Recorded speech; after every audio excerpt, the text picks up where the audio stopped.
Hey, hey, hey! Welcome to Jason is a Social Scientist by Mouth Daily.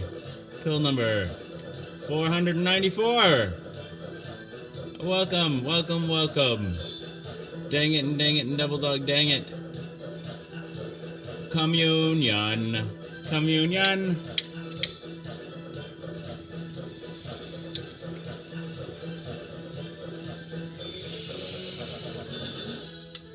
Hey, damn, Johnny Marsh.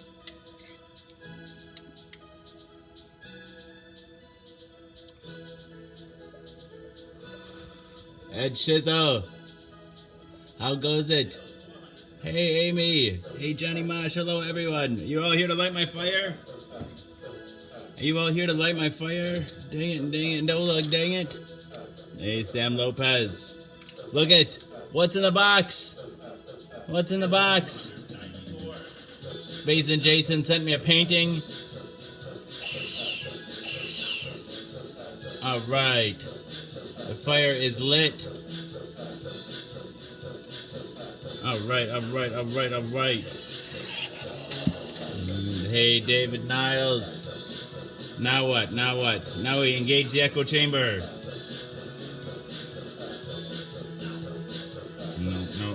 Nope. Okay. Go down to Facebook video. And I'm following this dude. Jason is a social scientist. And we say, go gadget, echo chamber. Alex loves the cardinal. Sweet.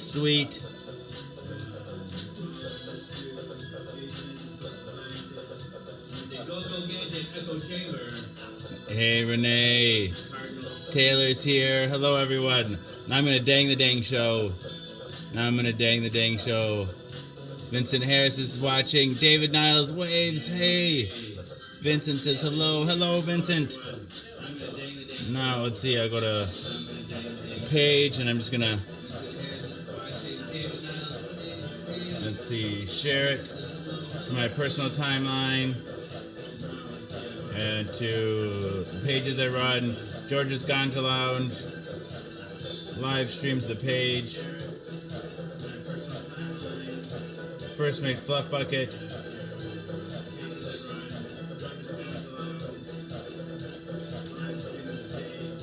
Dang it, double dog, dang it. And let's see. We'll go to Facebook viral videos, one group. Let's see.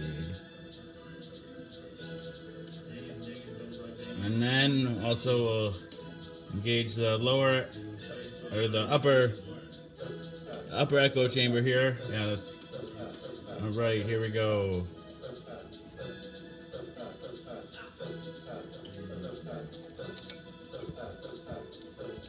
I gotta find my crystal ball too. Can't wait to see the painting space in.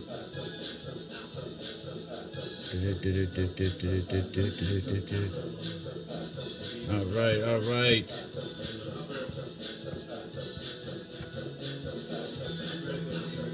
An original spacing.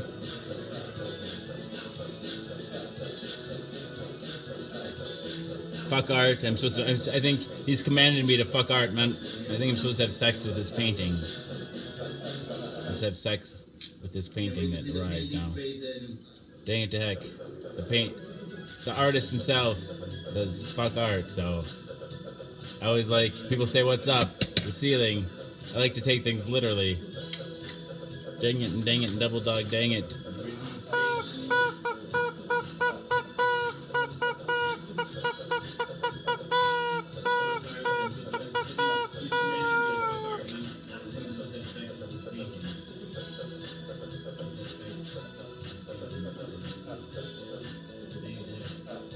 Happy belated. Did I miss St. Patrick's Day?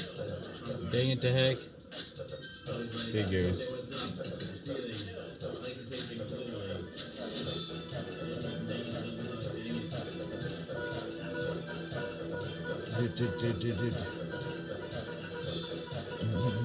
Damn and Carl. Hello.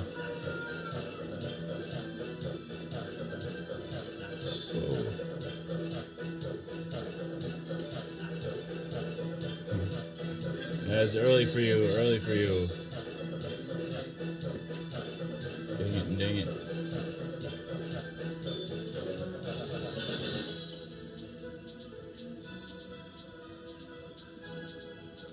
All right. Little Gumby's reaching for the banana. Which thing is that? I didn't even know it was St. Patrick's Day. I'm just nursing sick kids, if you will. No football. I was president of photo club my senior year. But that's not much of a sport.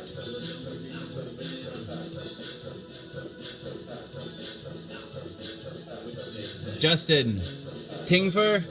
All right, Justin Tingfer wants to know what's going on.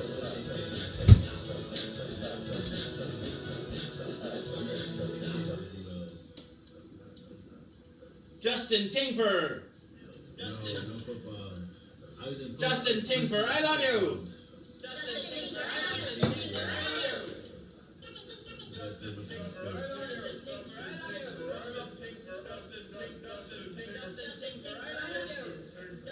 Justin Tingfer?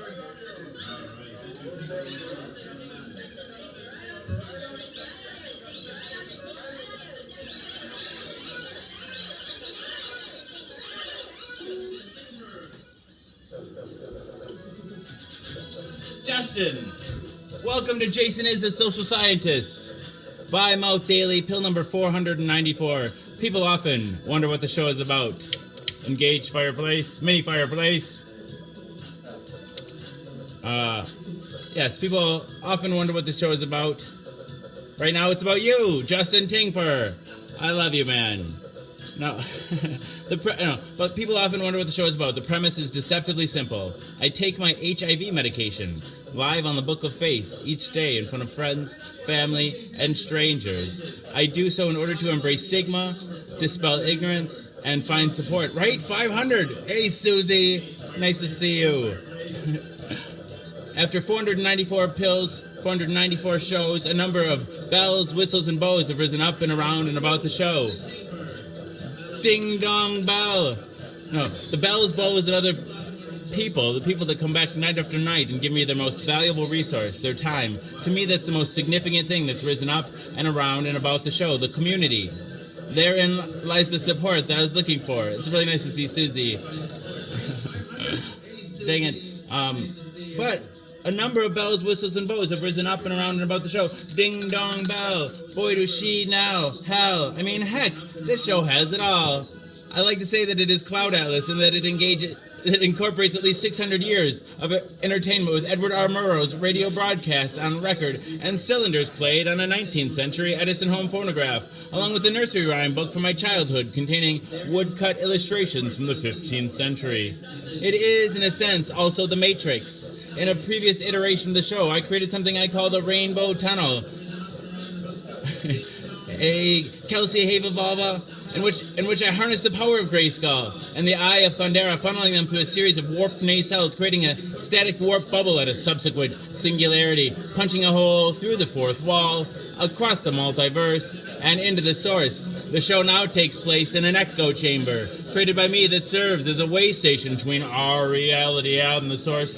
I don't expect lay people to fully understand, as this is advanced social science.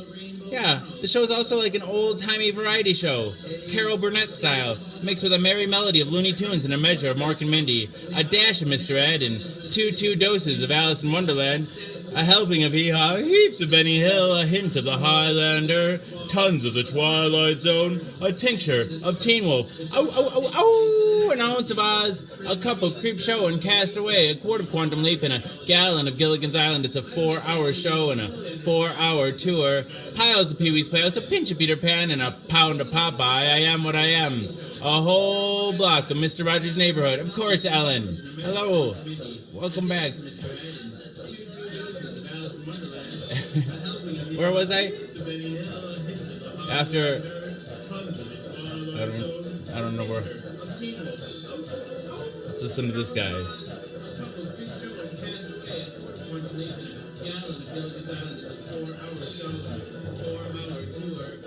That's a Pee-wee Square. That's a pinchy Peter Pan. It's a long delay. A whole block of Mr. Rogers' Neighborhood, a ration of the Rocky Horror Picture Show. A ration. I'm just a sweet transvestite from transsexual Transylvania. Aha. Touch me. I want to be dirty. Thrill me, chill me, fulfill me. Creature of the night. Let's see. An undone Benjamin Button, a corny ear of Dumbo, a college tribe I spy. A spoonful of Mary Poppins, a couple raw strokes of Bob Ross, the full Monty Python. Finally lump in Rick and Morty with the leader of I Love Lucy in the Sky with Diamonds, and wham bam. Thank you, ma'am. You got the show. Thank you, Matt. It says Obama 08. Everything is out of place and out of time here, including and especially me.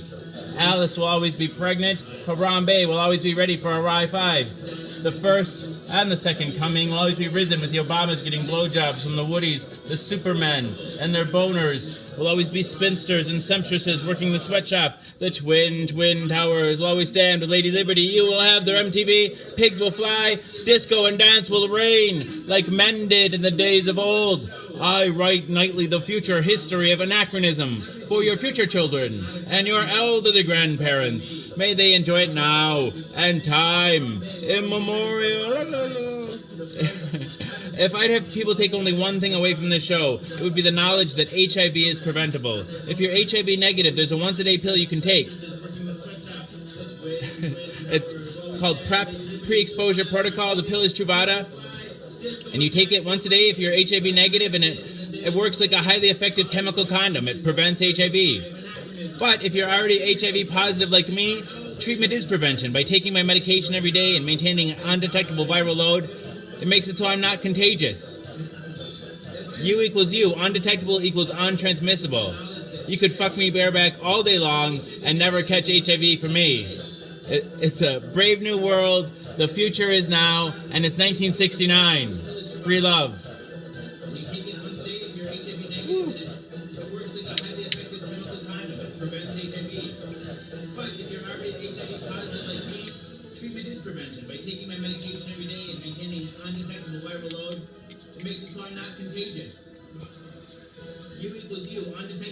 It could be my end. You could fuck me bareback all day long and never catch HIV from me. It's blurry here too. I think it's just that I need a T1 line or something.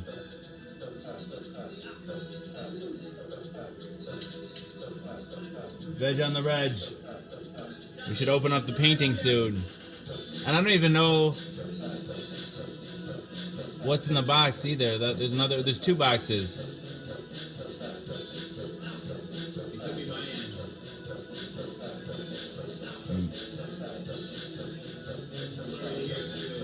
Yay!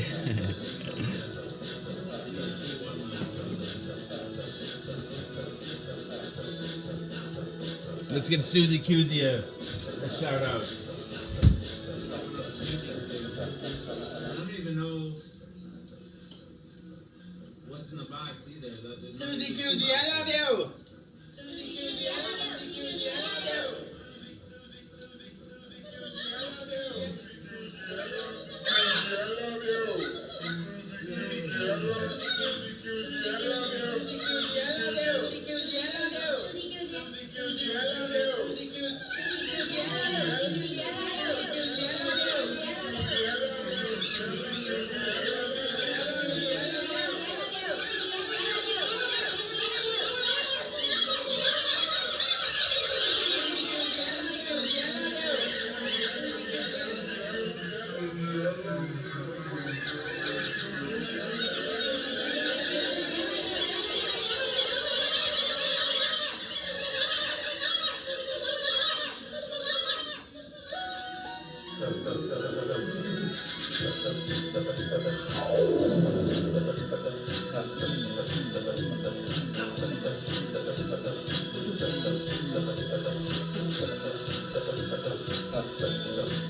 Good night,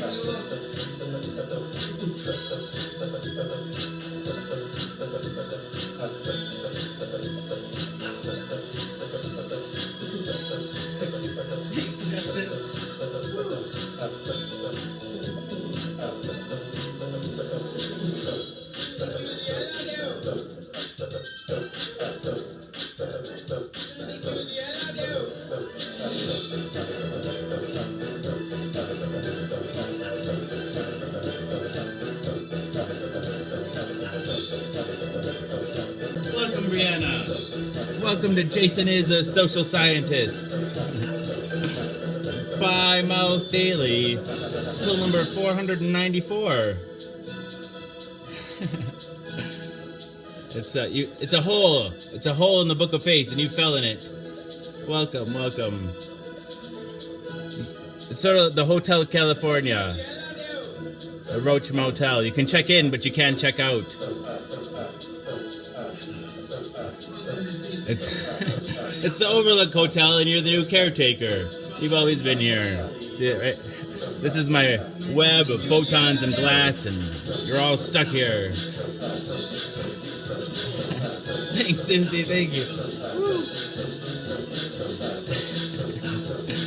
No. People often wonder what the show is about, Brianna. The premise is deceptively simple.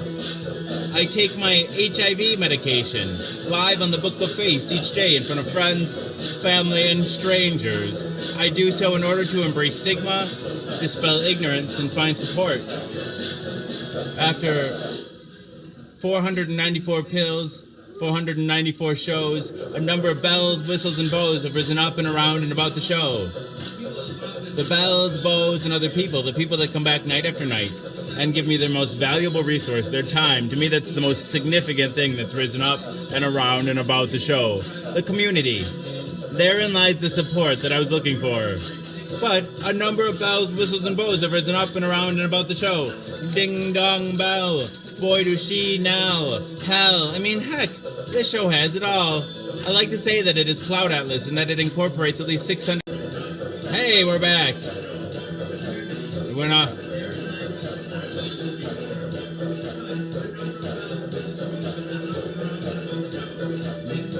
Ding dong bell, boy is she now, hell, I mean heck, this show has it all. I like to say that it is Cloud Atlas and that it incorporates at least 600 years of entertainment, with Edward R. Murrow's radio broadcasts on record and cylinders played and a 19th century Edison home phonograph, along with the nursery rhyme book from my childhood containing woodcut illustrations from the 15th century. It is, in a sense, also the Matrix. In a previous iteration of the show, I created something I call the Rainbow Tunnel, in which I harnessed the power of Grayskull and the Eye of Thundera, funneling them through a series of warped nacelles, creating a static warp bubble and a subsequent singularity, punching a hole through the fourth wall, across the multiverse, and into the source. The show now takes place in an echo chamber, created by me, that serves as a way station between our reality and the source. I don't expect lay people to fully understand, as this is advanced social science. Yeah, so the show's also like an old-timey variety show, Carol Burnett style. Hey, Andy. George is my evil nemesis, I think. George, I don't know. Whoever creates the fake Jason is a Social Scientist page, the anti-Jason, the Facins, I don't know. Anyway. Carol Burnett style. With a... What? A merry melody of Looney Tunes and a... What? Now...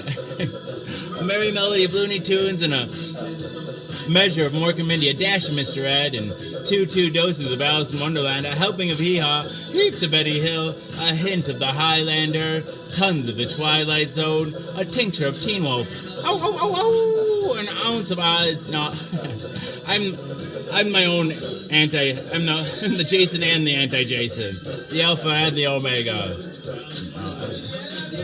There's only room for me in the show. I'm kidding. An ounce of Oz, a cup of Creep Show and Castaway, a quart of Quantum Leap, and a gallon of Gilligan's Island. It's a 4-hour show and a 4-hour tour.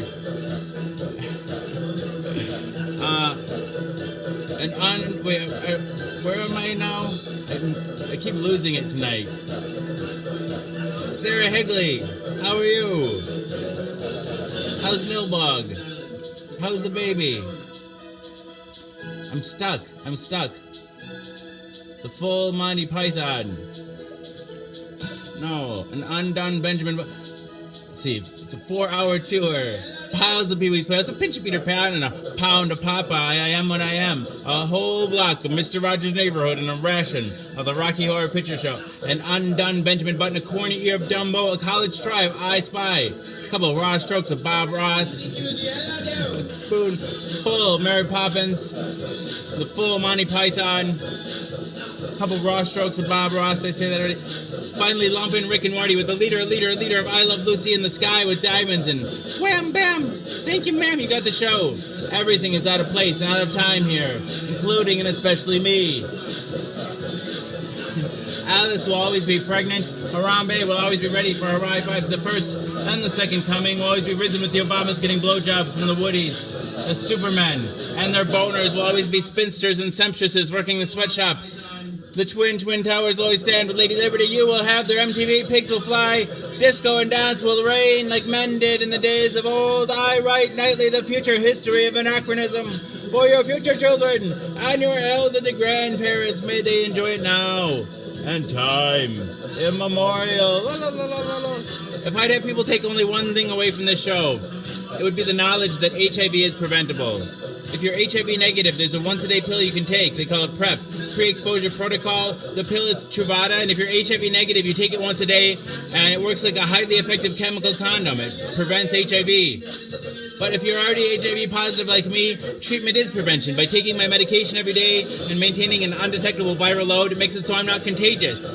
U equals U. Undetectable equals untransmissible. You could fuck me bareback all day long and never catch HIV from me. It's a brave new world. The future is now, and it's 1969. Free love. Hey, Linda Kerwin. I love you.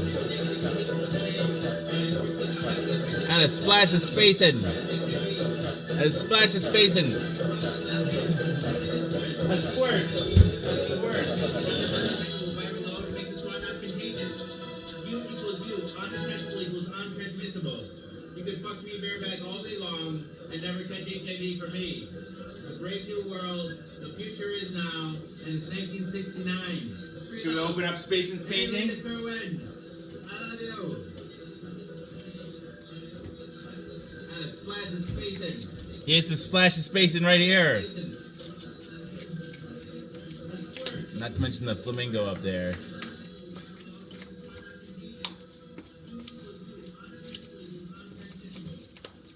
Oh, of course.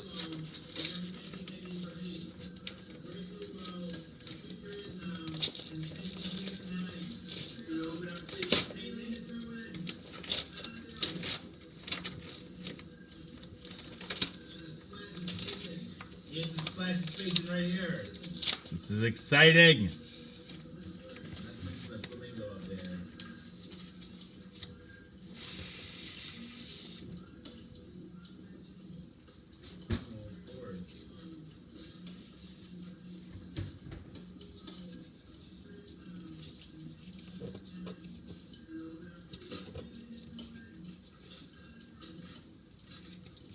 There's a splash of Jason Spacin on here. Nice. Jason Haynes 2018 Spacin Jason. Eggplant with a splash of Spacin. Sweet. They're salty.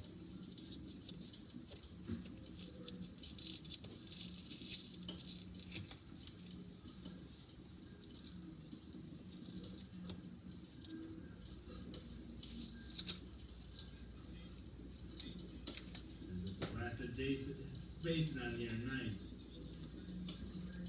Jason Haynes 2018 Spacin Jason. Eggplant with a splash of Spacin.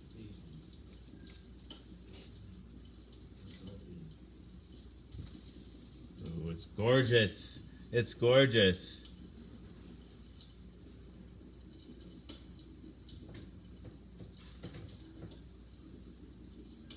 Thank you, Spacin.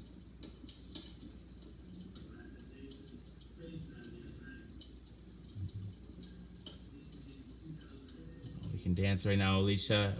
You're always welcome to drop that by in person, though, too. Everybody's welcome. That's one of the taglines of the show. Tune out, turn off, drop in. Tune out of the show. Thank you, Spacin, though, really. Thank you. It's gorgeous. I love the planets. I like this like almost like DNA background here. Quick DNA here. Dance right now, Alicia. You're always welcome to drop that by in person. Everybody's welcome. It's one of the taglines is so tune out, turn off, drop in. Tune out the show. Thank you, Space. It's gorgeous. I love the planets. I like this like almost like DNA background here.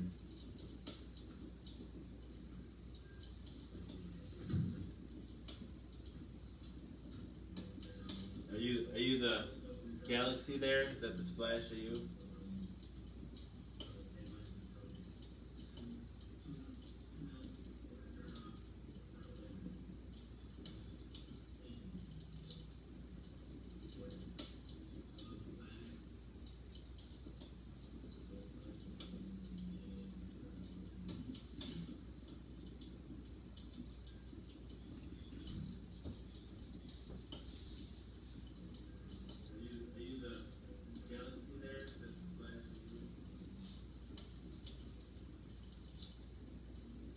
Get a UV lamp.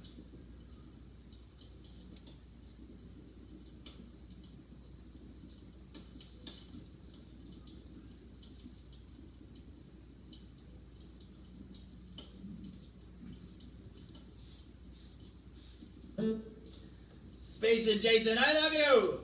Space and Jason, I love you! Space and Jason, I love you!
Hey, DJ X Brown.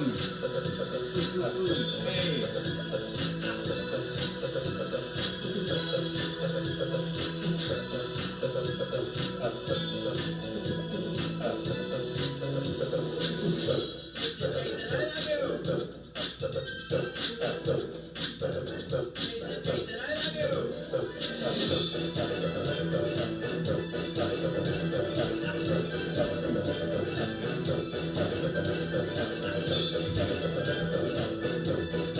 Oh, nice to peg. Nice, nice.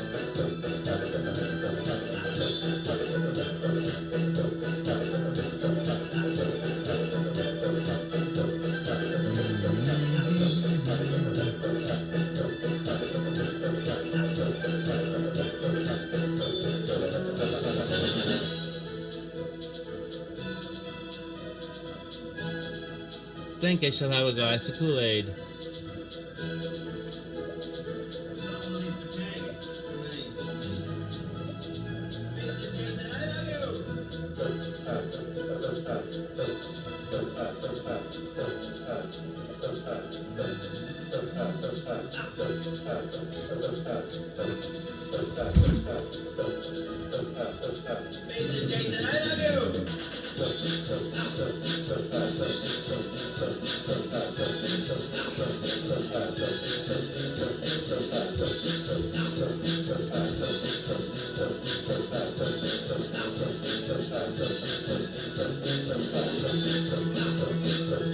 Nice, nice. Are you coming to visit in your new car? I hope so. I'd love to meet you, DJ X.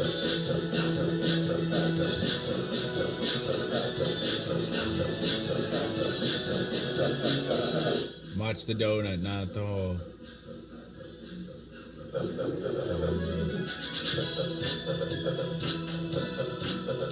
When life hands you HIV, turn that shit into cool AIDS.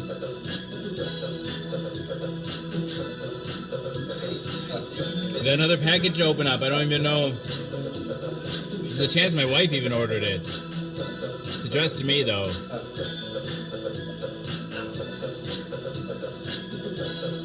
That's awesome. That's awesome. That's awesome.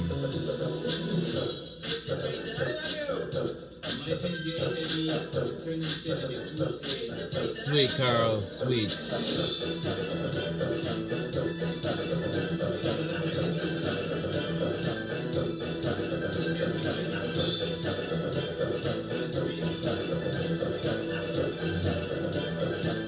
It's 1 a.m. here. The show will go to about 4:30. Something like that. Shark fin? I don't know if I've had. This is Tropical Punch.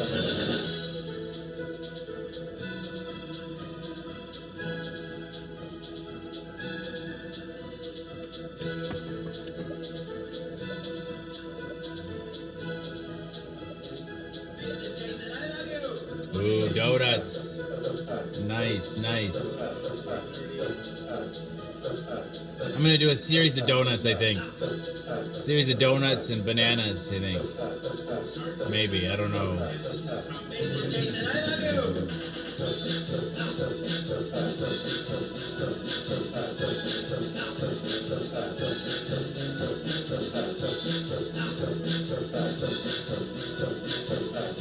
Ginger Tomlin Murdoch, I'll give you a shout out. I don't mean to ignore you.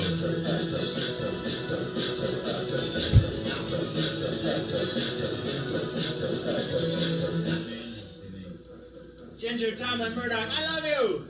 Ginger Tomlin Murdoch, I love you! Ginger Tomlin Murdoch, I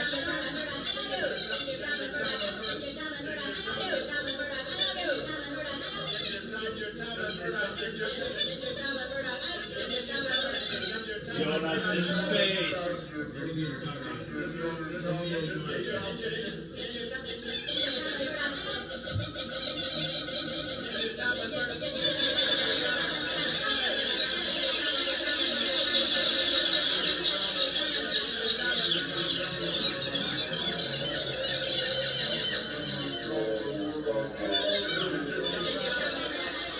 Let's listen to a record and do a little name. I don't know, change the speed a little bit.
felt warm when we went to bed.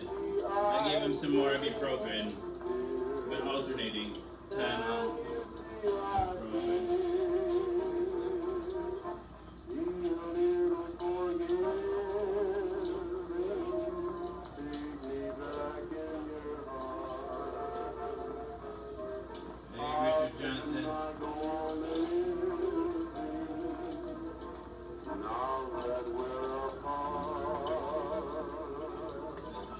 I like Big Red soda, that's good. Big Red.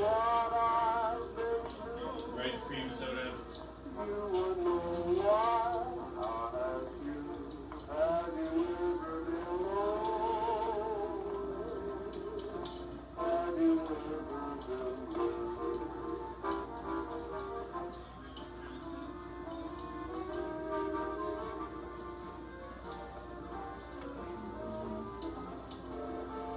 Thank you, Ginger.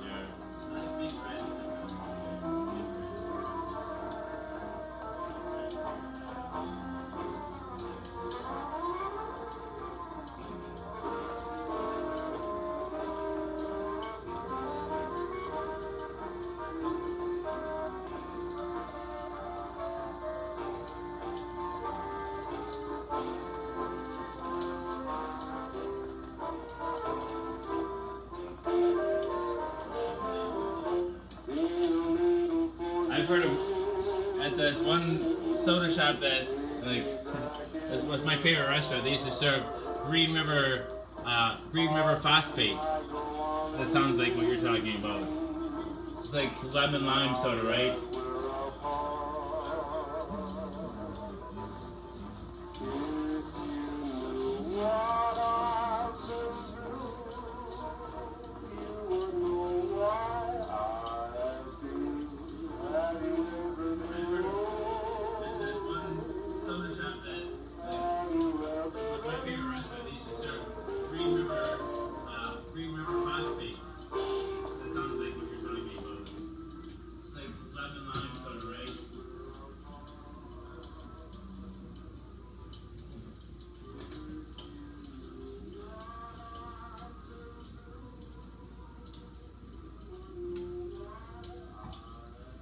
I should take you to that restaurant.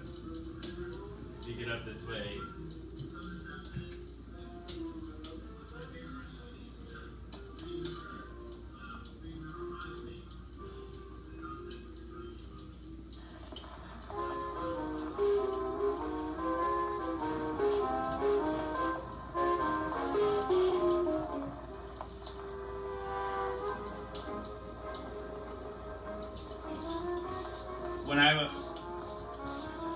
When I was younger and I lived in the Baraboo Dells area, it was a vegetarian restaurant. Last time I went there, I was surprised to find out that they'd become a vegan restaurant. And it's called the Cheese Factory, but it's spelled with a Z, right? And what? So it's run by this group of, like, it's a religious cult, really. Like I don't know, they have members from all over the world. And you can tell just by the accents of the staff that the people come from a lot of different places. Anyway, but one of the people that joined this religious group, I think it's fair to call them a cult, was like this fancy pants 5-star New York chef. You know, and when you when you join this cult, you give yourself over, right? You give your I had a friend in high school whose mom joined and, you know, abandoned the family and whatever, you know, right? Anyway, so her contribution to this group is to this restaurant.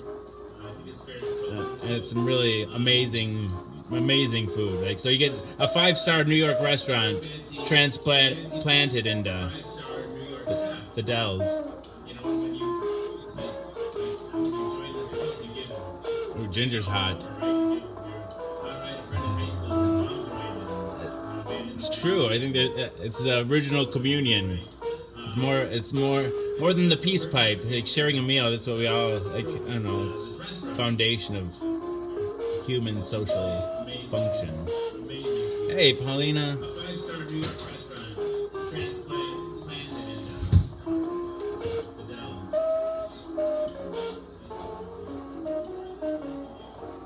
Dinner's hot. It's true. I think that's the original Canadian.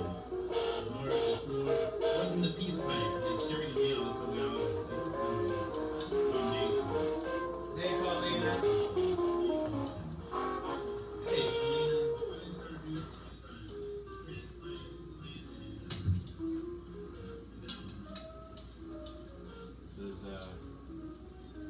that was Wabash Blues, and the other one was Have You Ever Been Lonely?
I see.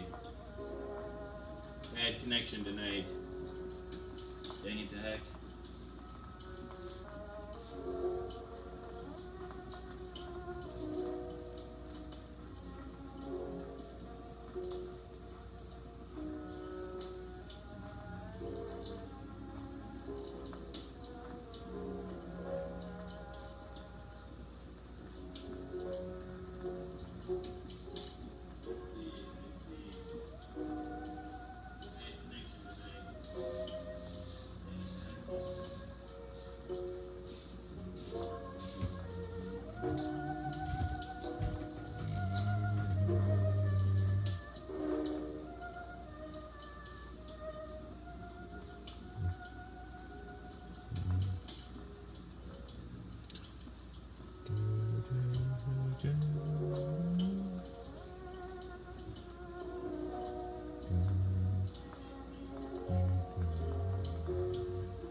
I don't know, Hayden.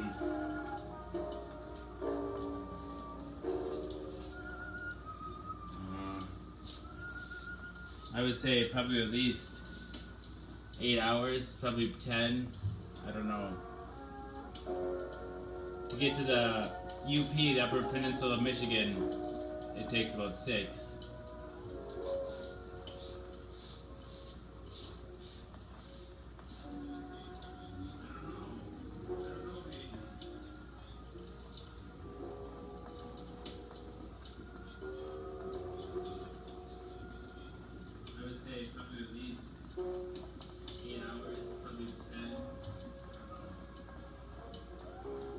Get to the UP, the Upper Peninsula of Michigan, it takes about 6.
Maybe I'll have an ice cream cone.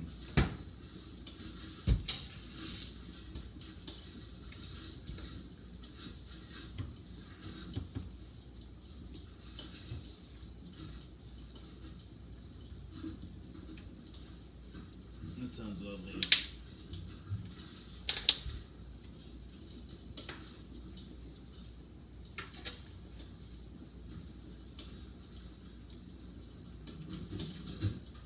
Maybe I'll have an ice cream cone.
Good night, Papa. Veg on the reg.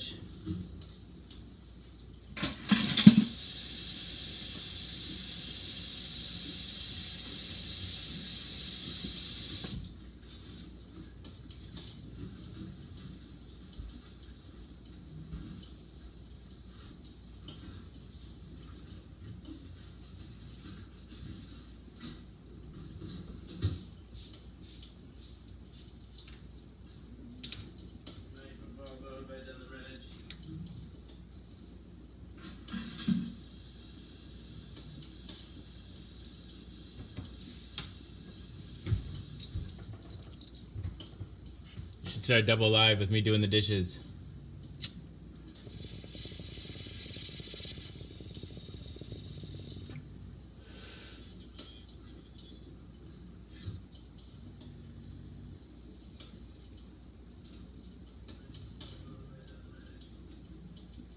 Although I already am straining my bandwidth.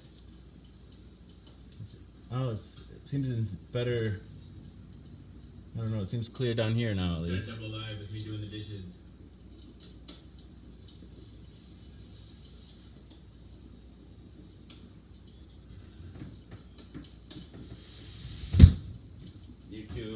YouTube above. What are you doing, Sparrow? Lord, just gonna be straining my bandwidth.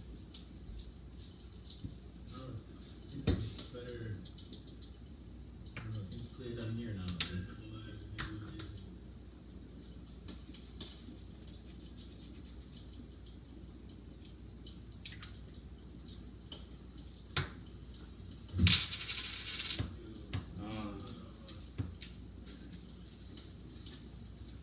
I wonder who the other box is from.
Choo choo.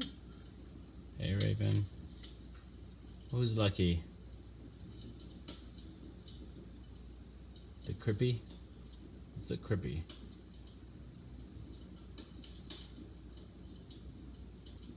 It's in the bag, bitch. Making Kool-Aid. What the heck? Who's lucky? Crippy? The Crippy.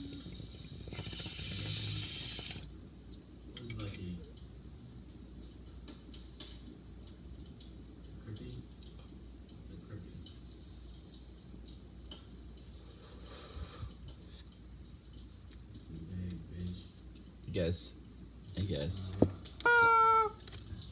I guess.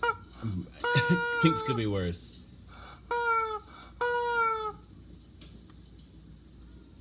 I opened the painting. Is that from you, Richard? Is that from you?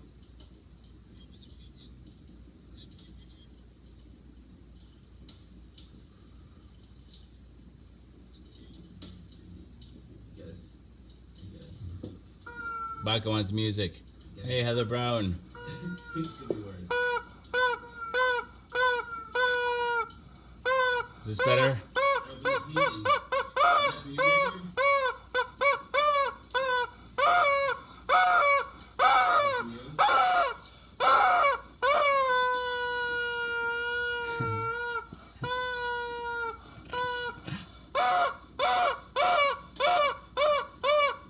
Talk, talk, talk, talk.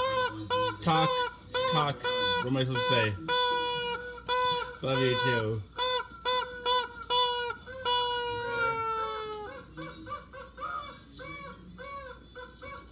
Butt stuff. Oh my goodness. What's in the box? What's in the box?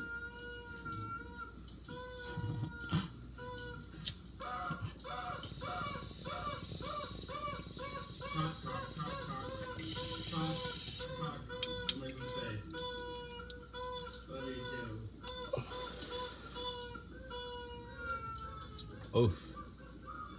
Dang it all the heck. What's in that box? Did you send that box, Richard Johnson? What's in the box? Happy Green Day. Dang it! Now the hearts even on this, now even on the iPad don't go across. My goodness, what's in the box? Oh my goodness. Oh. Hey, all right. What's in that box? Did you send that box, Richard Johnson? What's in the box? Happy Green Day. You sent me the couch and the Trump hat too, right? iPad don't go across. You sent me the couch, right? That was you, right? My goodness. What's in the box? Oh my goodness.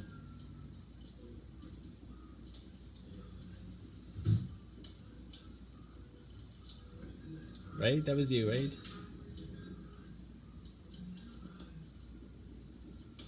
And the Make America hat, great. You sent me the couch and the Trump hat too, right? You sent me the couch, right? That was you, right? I can't wait to find out what's in this box.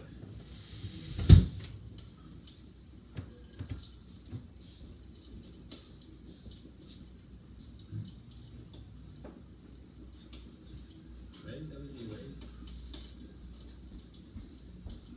Now you send me more? My goodness. Great.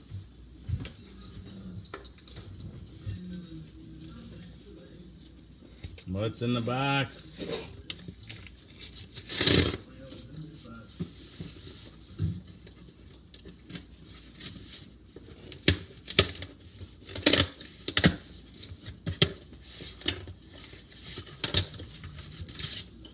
Oh my gosh.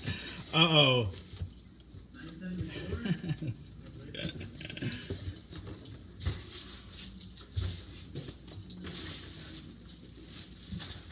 What's in the box?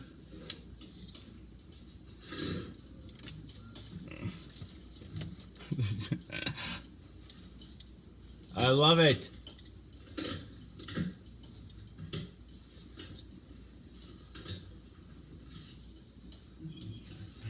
Uh-oh. Paperweight, pen holder, and paperweight.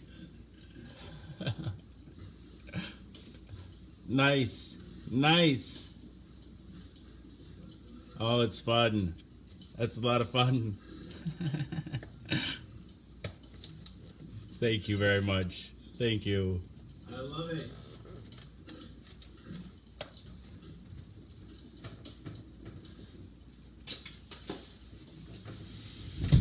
Paperweight, pen holder, paperweight.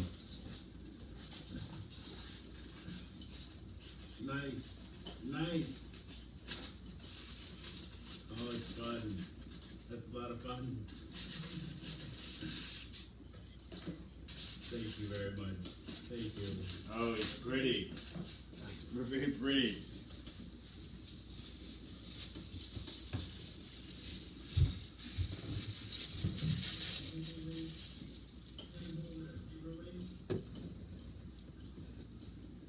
Yes, yes, that fits quite nicely, actually.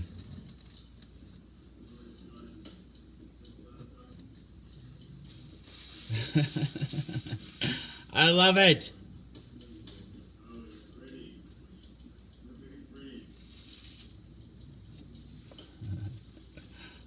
No, I have to switch to IMAX format, I think. Oh, right. Yes, that fits quite nicely, actually. Strange box. It's really nice. I almost don't want to open this guy. I love it. He's so cute, though.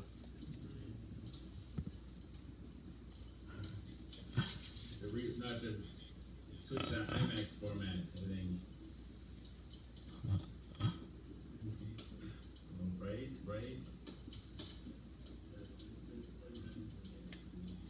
Strange box. It's really nice. Dump a Trump here. It's a pen holder, I almost don't want to open Slash. this guy. paperweight, and Cute, though. troll, hair to the chief.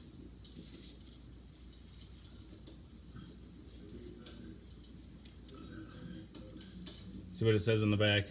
A legend is spread all o'er their land, through forest, valley, and knoll, of a golden-haired mythical figure known as President Trump the Troll. His ideas, he said, are tremendous and huge, and then went on to explain that by voting for him, he'd surely win and make America great again. And Troll, heir to the chief.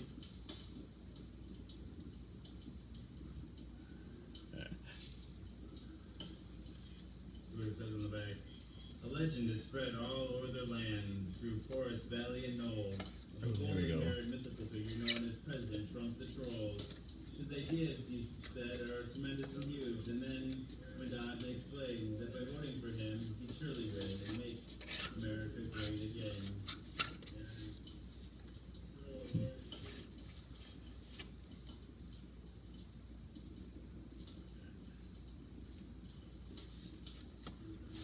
I love it. I love it. Thank you, Richard.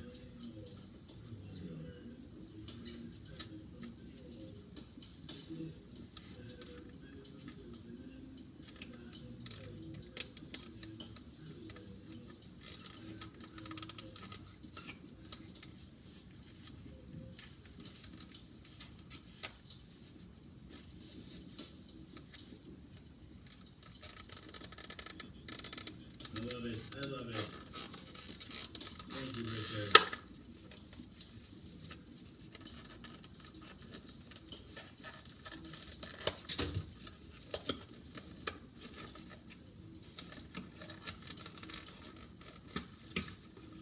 All right, he's coming out. He's coming out.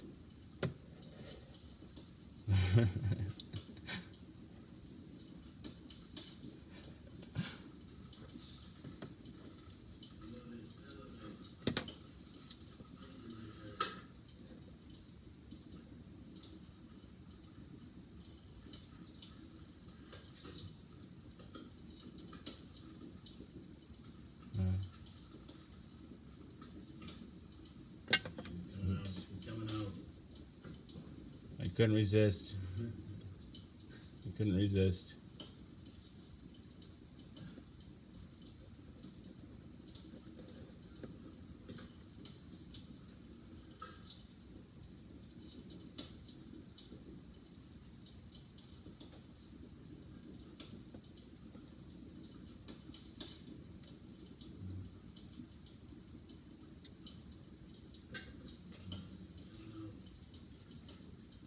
Oh, you bet. You bet. Thanks for accepting.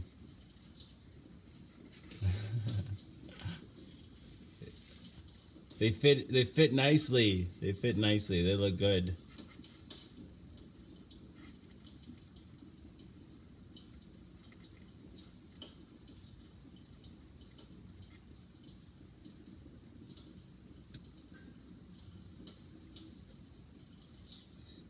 Oh, you bet. You bet.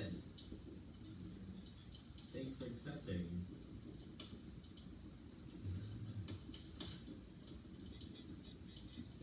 They fit nicely. They fit nicely. They look good.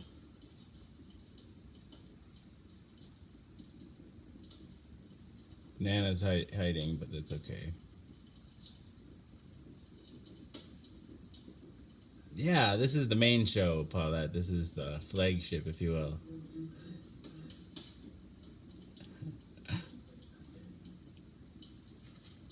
This is your first time? This is not your first time here, is it?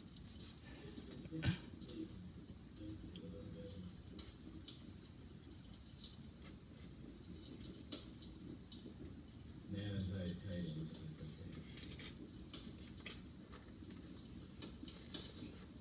Yeah, this is the main show, Paulette. This is the flagship, if you will. Hey, Jason. Sorry, I'm zoning out. Dang it to heck. Communion. First time? This is not your first time here.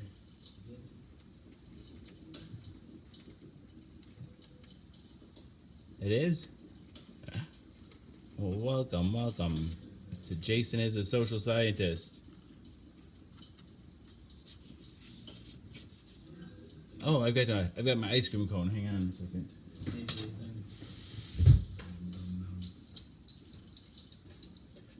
Day to heck. Communion.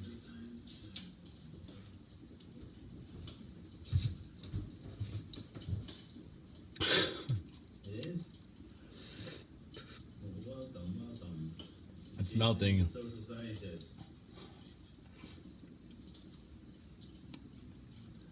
Oh, I got my ice cream cone. Hi, Courtney and Jason. I got, excuse the ice cream in my beard.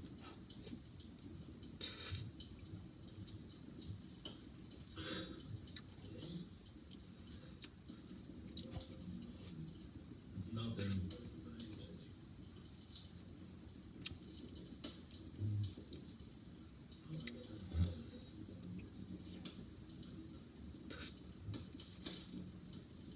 Hi, Courtney and Jason. Hey, Donna. Excuse the ice cream in my beard. Here you go.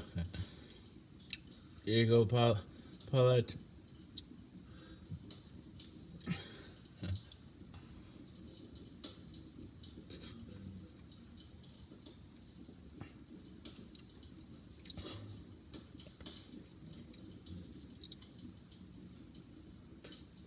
Thanks again, Space and Jason. The show's painting in. I'll find a place for it. Here you go, Pop. I gotta get construction nails and things. But yes, thank you, Space and Jason. Eggplant, veg on the reg.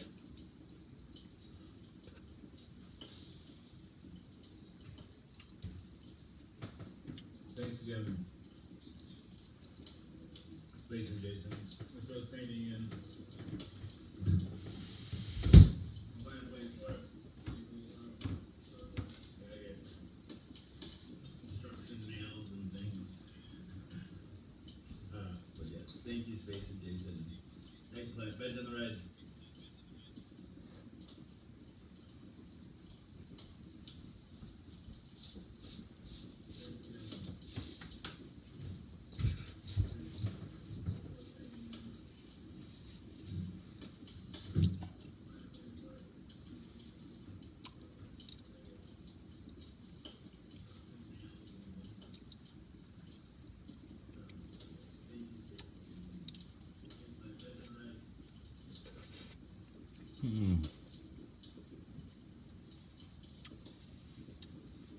So, Paulette, if it's your first time, anybody else is first time, people often wonder what my show is about.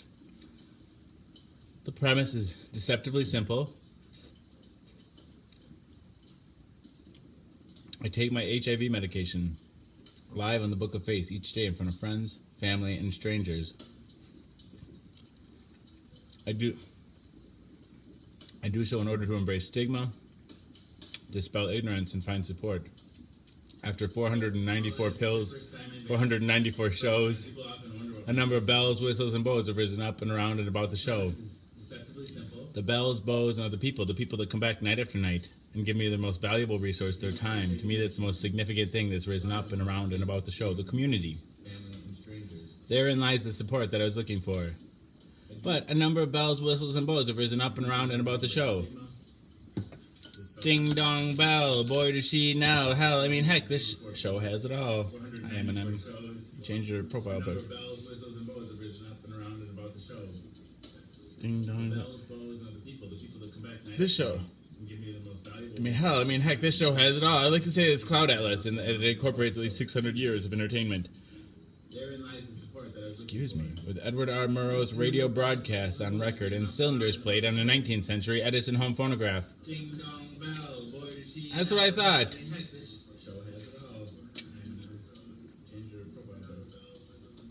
That's what I thought, Paulette. But when you asked me, this show's a lot different than your others, I was like, well... Hell, I mean, heck, this show has it all. I like to say it's Cloud Atlas, and it incorporates at least 600 years of entertainment.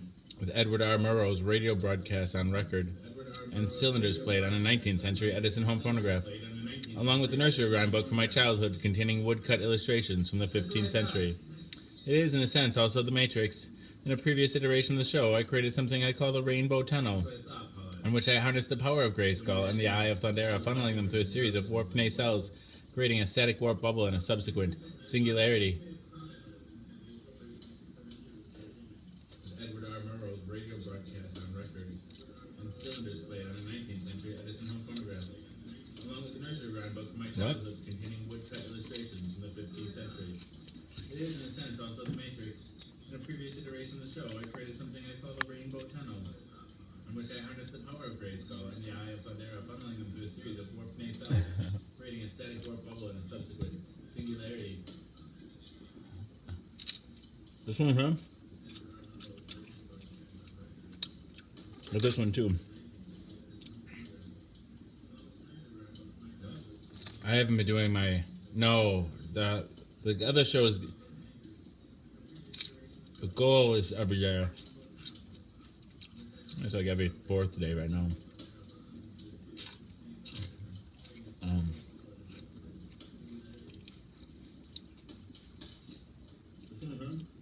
And then my singing for Solidarity. This one too.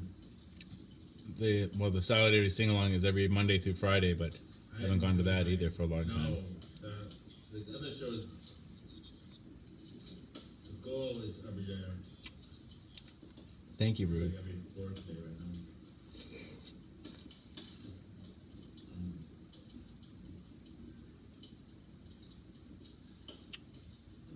I still love doing the show. My singing for Solidarity. The Solidarity sing along is every Monday through Friday, but I haven't gone to that. I just showered just a little while ago.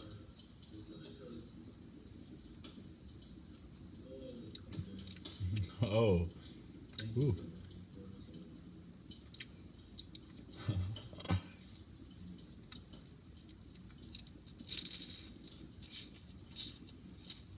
still love doing the show.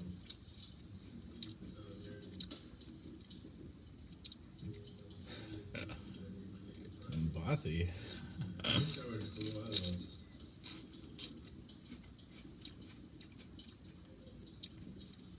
Oh.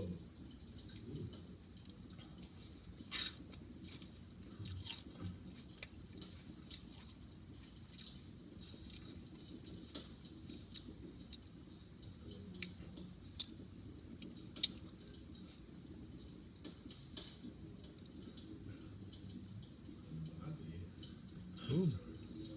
You shaved your armpits. Nice. Be itchy, I bet, though. Dang. Probably get used to it. I agree. Cone is the best part. Oh. Body hair's not so bad.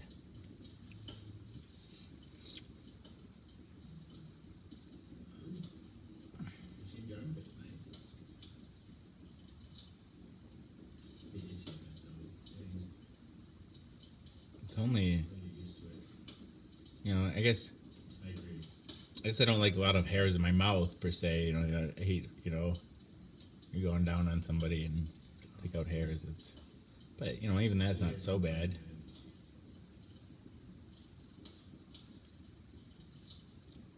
But I just trimmed down a blow. I use the clippers and my pubis, I just clip down there. But I put on the shortest guard.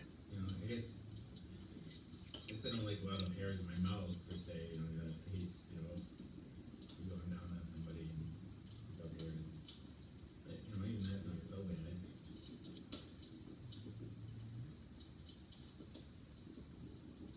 But I just shaved, I just trimmed down a blow. I use the clippers and pubis, just clip down there. But I put on the shortest guard. I don't shave all the way though, because otherwise it gets like, I don't know, like they get all ingrow and then it hurts, itchy, and it's terrible. Oh, on a woman too. I like a nice 70s bush, like Playboy from the 70s. I don't shave all the way though, because otherwise it gets like. That's why I put on the. Like that. Grow and then it hurts.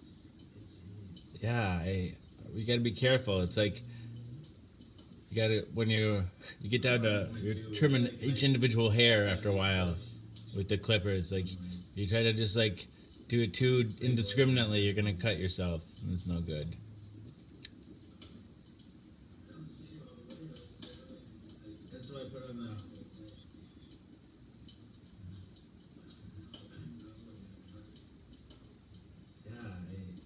gotta be careful. It's like when you get down to trimming each individual hair after a while with the clipper, it's like you kind of just like do it too indiscriminately, you're gonna cut yourself.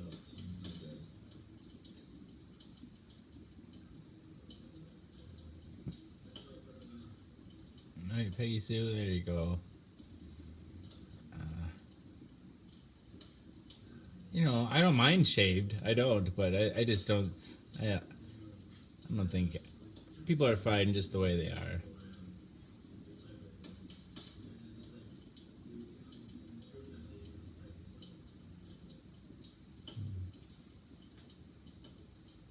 I think man will like whatever you tell them to like, Alicia. Man will like what they're served. You know, I don't mind shaved. I don't, but I just don't. I don't think people are fine just the way they are.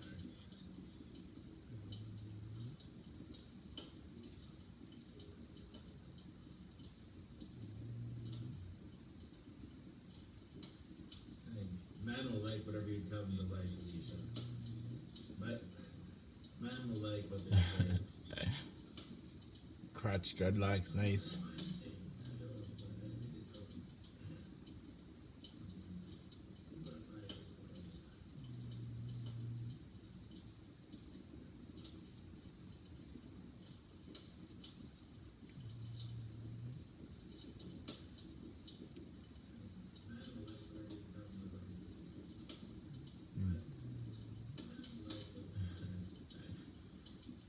Crotch dreadlocks, nice.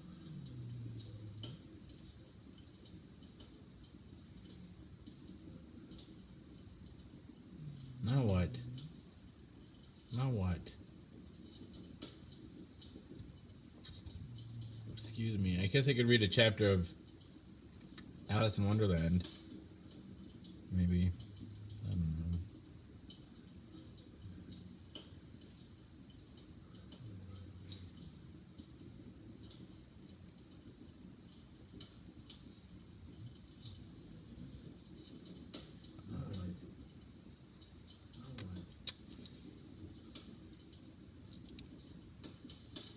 I guess I could read a chapter of Alice in Wonderland. Yes, Richard Johnson got us 2 new Trumps. Dump a Trump.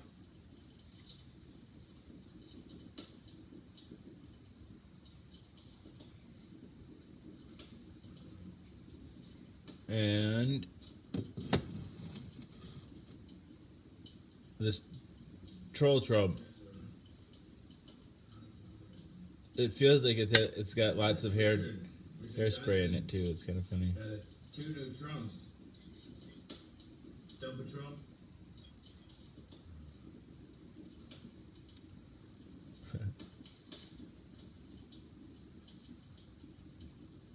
And My wife doesn't like my beard. She hates my beard. Troll Trump. She barely passes the opportunity up It feels like it's that to tell me lots of to. hairspray in it too. It's kind of funny. Maybe this.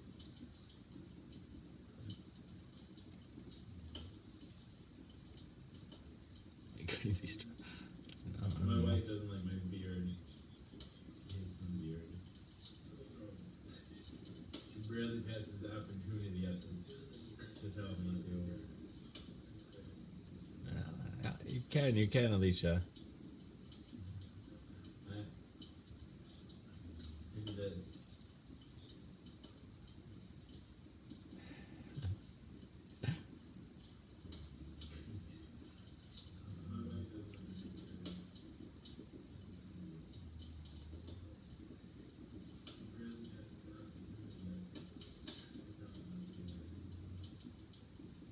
I've always wanted to get one of the with the leather strap.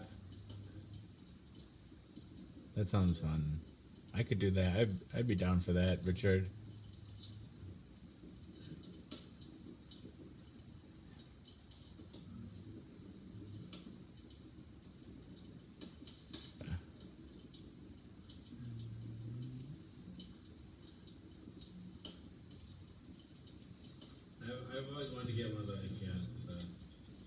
crap.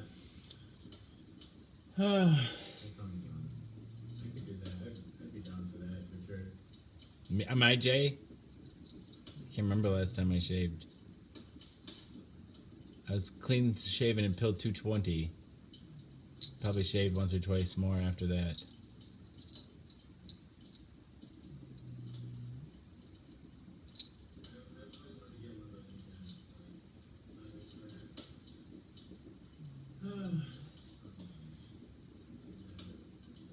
And you're the one who wants to fly me to Texas, right? I remember last time I shaved. I was clean shaven until 2. This summer for some kind of party. Shaved once or twice more after that. I'm a party favor, you know. I do parties.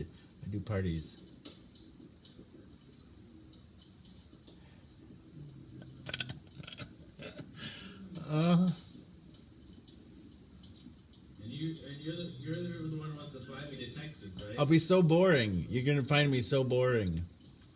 I'll be like, why did I want to be around this guy? I'm like, For some kind of party? What party? we didn't change the word of the day. I do parties.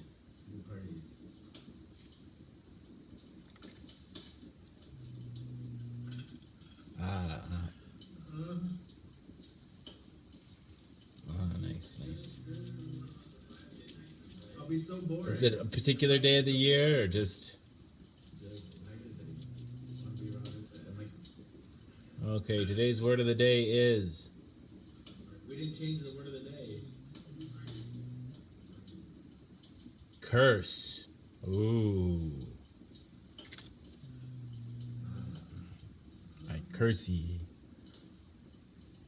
Don't use curse words on my profile, please. Is it a particular day of the year or just? Okay, today's word of the day is. Oh, that's awesome. Well, I really appreciate all the stuff you've sent me already, Richard. Thank you. Curse you. Curse word on my profile. Hey, Hannah. What's that face, Sidwell? I can't even see. A curse word. Well, I really This appreciate show all is the stuff you cursed. sent me already, Richard. Thank you. Pill 494. We're just 6 pills away from 500. Oh, that's fun. Hey, Hannah. What's that face? It's I can't even see. Curse word. This show is cursed.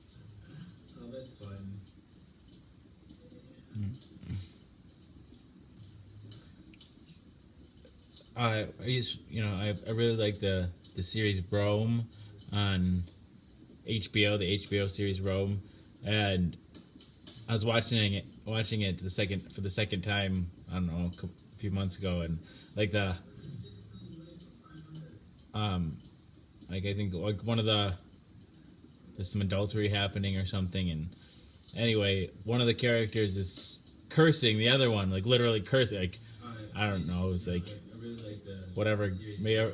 whatever God, whatever, do this to you, and and I just was like And thinking how like back in the day, cursing was actually cursing somebody, and now our curse words are just like fuck. Our strongest curse word is just sexual act. I don't know, it just seems anyway, one of the characters is weak. cursing the other one, like literally cursing. I don't know, like whatever God, whatever, do this to you, and and I just was like thinking how like back in the day, cursing was actually cursing somebody, and now our curse words are just like fuck. Our strongest curse word is just sexual act. I don't know what this seems. Good night, Peggy Sue. Cursing the other one, literally cursing.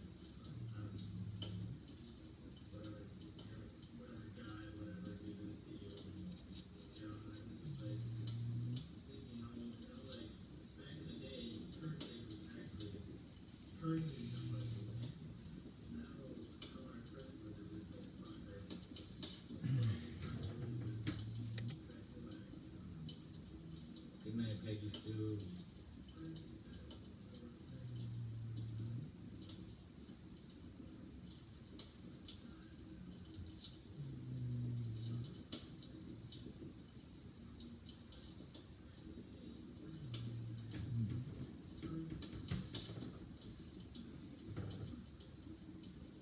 Triple dog, dang it. Dang it. Maybe let's read a chapter of Alice in Wonderland.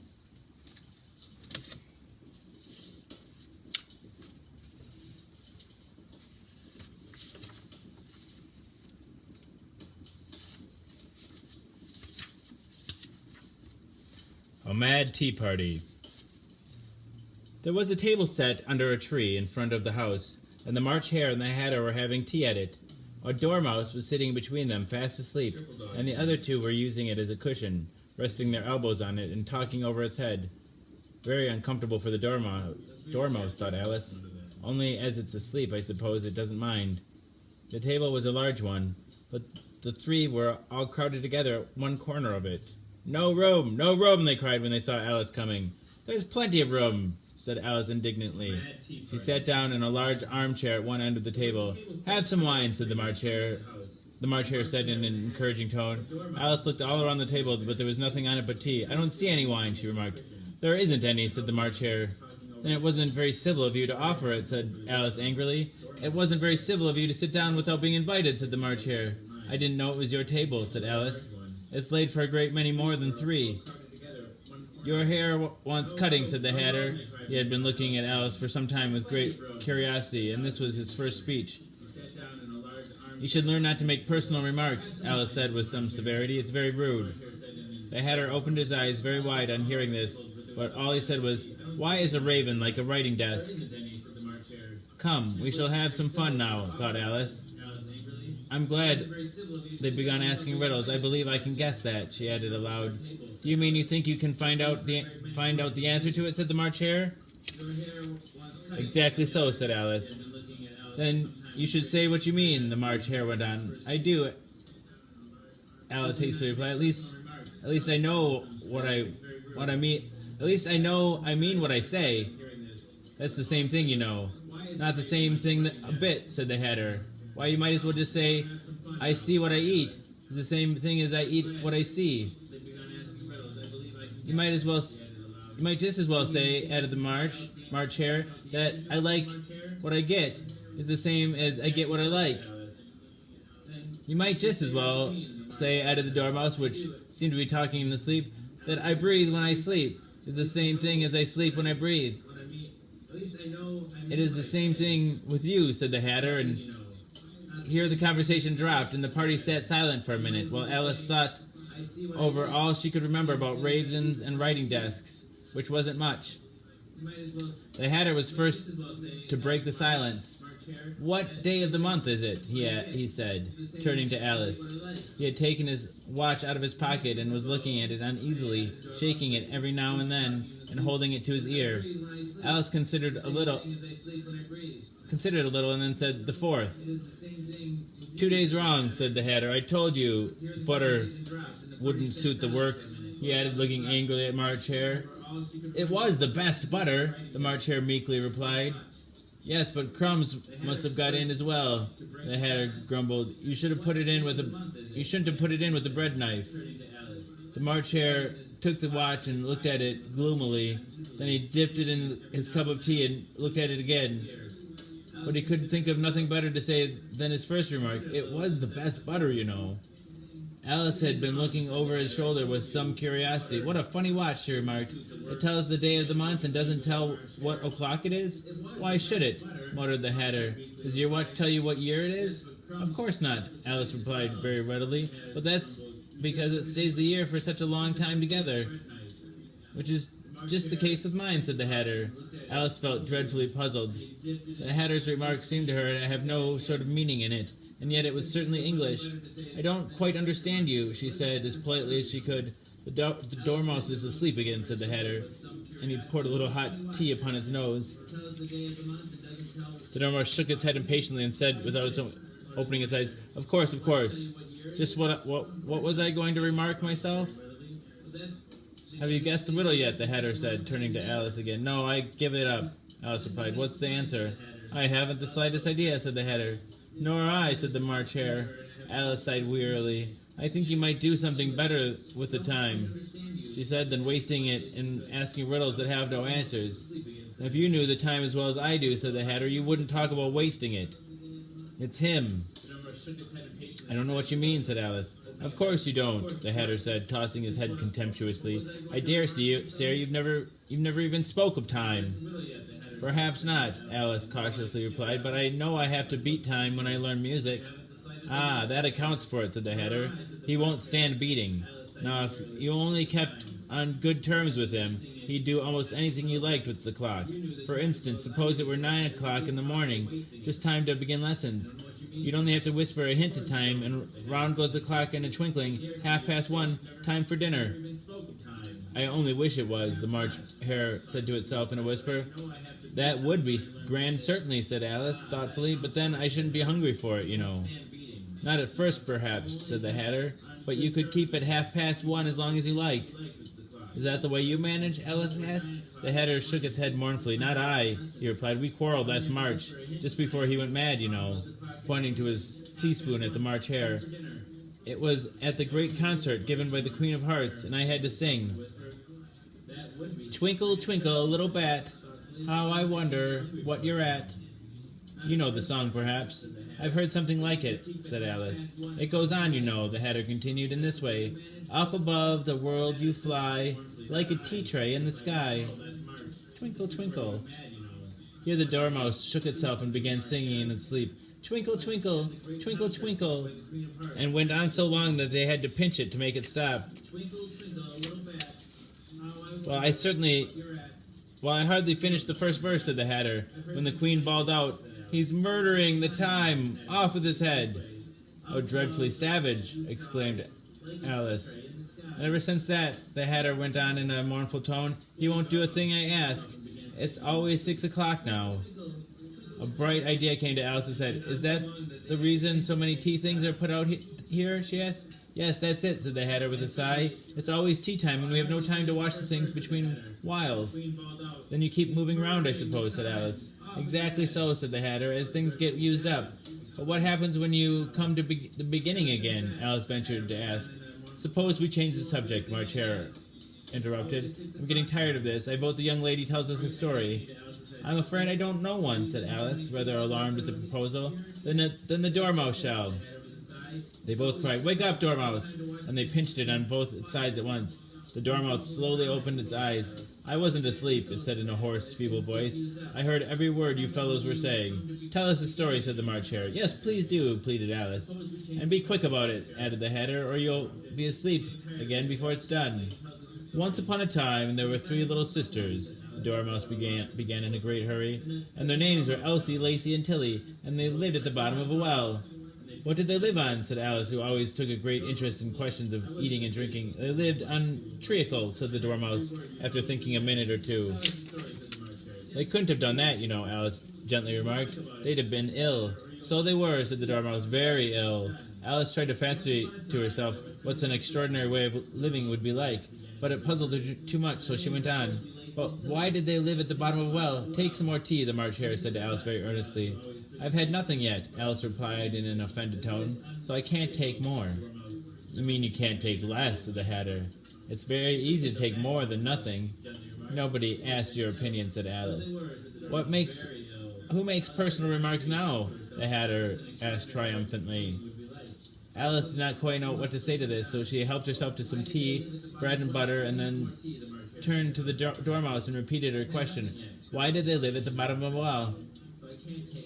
The Dormouse took a minute or two to think about it and then said, It was a treacle well. There's no such thing. Alice was beginning very angrily, but the Hatter and the March Hare went, Shh, shh. And the Dormouse sulkily remarked, If you can't be civil, then you'd better finish the story for yourself. No, please go on, Alice said very humbly. I won't interrupt you again. I dare say there may be one. One indeed, said the Dormouse indignantly. However, he consented to go on. And so these 3 sisters, they were learning to draw, you know. What did they draw? Said Alice, quite forgetting her promise. Treacle, said the Dormouse, without considering it at all this time. I want a clean cup. interrupted the Hatter. Let's all move one place on. He moved on as he spoke, and the Dormouse followed him. The March Hare moved into the Dormouse's place, and Alice rather unwillingly took the place of the March Hare. The Hatter was the only one who got any advantage from the change, and Alice was a good deal worse off than before, as the March Hare had just upset the milk jug into his plate. Alice did not wish to offend the Dormouse again, so she began very cautiously. But I don't understand. Where did they draw the treacle from? You can draw water out of a water well, said the Hatter, so I think you could draw a treacle out of a treacle well. Eh, stupid? But they're in the well, Alice said to the Dormouse, not choosing to notice this last remark. Of course they were, said the Dormouse. Well in. This answer so confused poor Alice that she let the Dormouse go on for some time without interrupting it. They were learning to draw, the Dormouse went on, yawning and rubbing its eyes, for it was getting very sleepy, and they drew all manner of things, everything that begins with an M. Why with an M, said Alice. Why not, said the March Hare. Alice was silent. The Dormouse had closed its eyes by this time and was going off into a doze, but on being pinched by the Hatter, it woke up again with a little shriek and went on.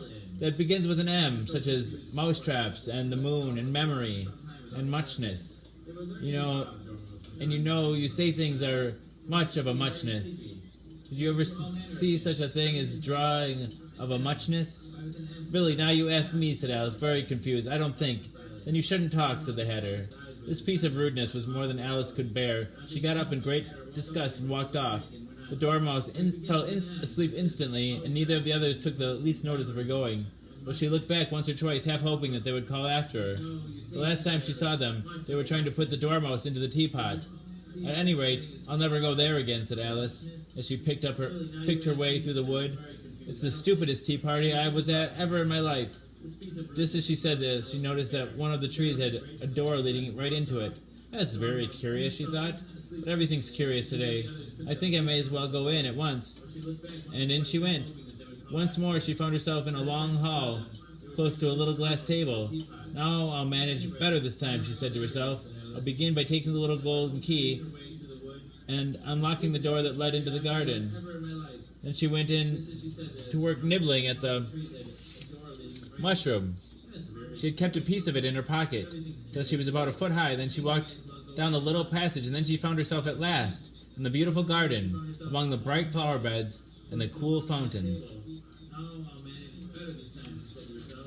Hey, Big Mac.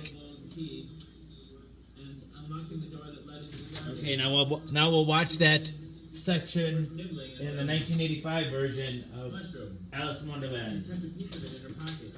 She was about a foot high. Then she walked, and she found herself at last in a beautiful garden among the bright flower beds and the cool fountains. Hey, Big Mac. Okay, now we'll watch that section. Cutest thing I've ever seen in my whole life.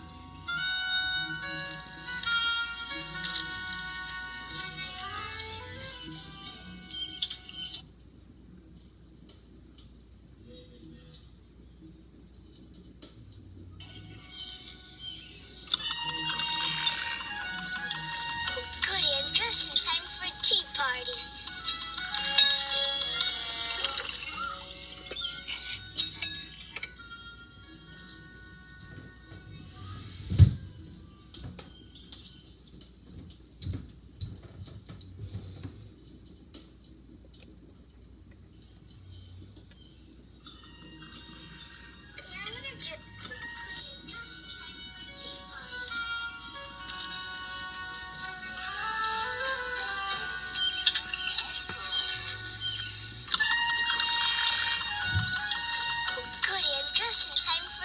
Party.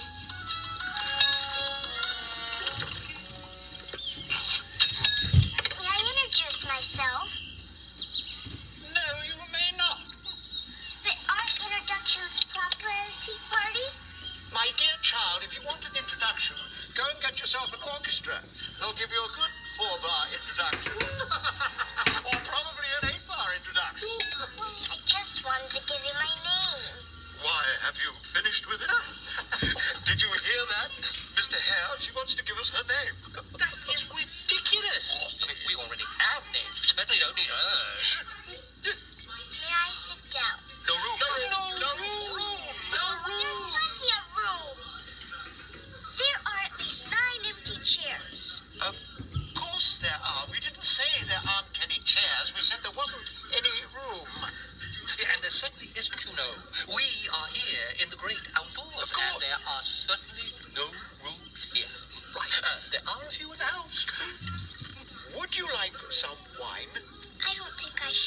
wine.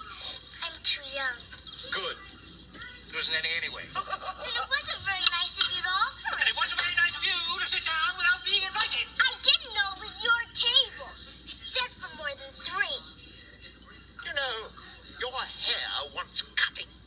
You should learn not to make personal remarks. It's my favorite. I watched it when I was a kid every year. I was born in '79, so I was like 6, and it was on every year on ABC for like probably, I give up. Why is a it raven seems like like a forever when I was a writing kid. desk? Like at least 3 or 4 or 5 years. Then why did you ask the question? Because I was hoping for an intelligent answer. If I'd known the answer, I wouldn't have asked the question, would I? Oh, you're hopeless. Incidentally, how did you become a March Hare? Actually, I started out being a January hare, and then I worked my way up. No, I didn't mean that. Well, then you should say what you mean. What? Too bad, I big do. man. At least I mean what I say. Could be That's worse, the I same guess. thing. How are you? It isn't the same thing at all. I mean, you might just as well say, I see what I eat, is the same as I eat what I see. I give up. Fresh cup, move down. Who's the stuffed animal? I am not a stuffed animal. Not since dinner last night. I am a dormouse. What do you mean, Well, thank you, dormouse? Rose. I couldn't read You all look of like that. a plain mouse to me. And you look like a plain little girl to me. And if you think that there's only one kind of a mouse, you have another think coming. Do you want to take it right now? Take what right now? Your other think. You have one coming, you know. No, I'm not a church mouse because I'm too wealthy. I'm not a field mouse, and I'm not a freedom mouse. By the way, what time is it? Time. The time now is, let me see. The time is precisely 7:27. That can't possibly be right. It seems to me it was 7:27 about 2 hours ago. Young lady, are you contradicting me? I am known as a stickler for accuracy. A stickler? You are? Yes, a stickler. When people around here want accuracy, they call me in and I stickle. That's what sticklers are supposed to do. But are you sure your watch is running? Oh, of course it isn't running. It's sitting here quite quietly in my hand. Besides, it can hardly run. It has no moving parts. Daddy's moving monster. parts. Correct. But it's absolutely correct twice a day. Enough of this all. Enough of this persiflage. Enough of this badinage. Enough of this tomfoolery. Enough of this banter. Enough of this saying enough. Every tea party should have a little music. Young lady, would you like to sing with us? That'd be very nice. But what shall we sing? Do you know Twinkle, Twinkle, Little Star? Yes, I do. Twinkle, twinkle, little star, how I wonder what you are. No, that won't do at all. I prefer Twinkle, Twinkle, Little Bat. How I wonder what you're at. Twinkle, twinkle, little skunk, how I wonder if you're drunk. Twinkle, twinkle, little ants. You do look strange without your pants. I must admit, you three do make me laugh. Now that's a very good idea for a song. She's a cutie. She is. Laugh. At every single thing we do. Just laugh. And we shall all perform for you. Just smile. And tensions will unwind. And you'll find that your mind takes a kind of you. Laugh. Yes, even when your skies are gray, just laugh, and troubles seem to float away.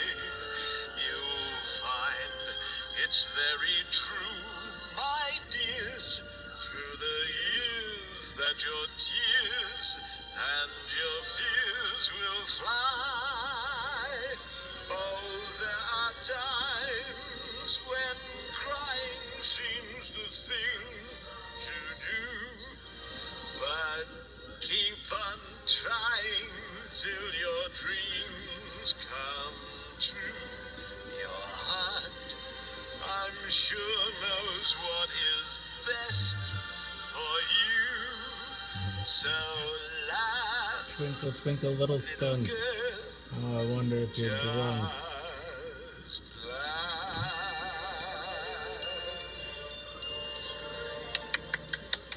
Such a lovely song.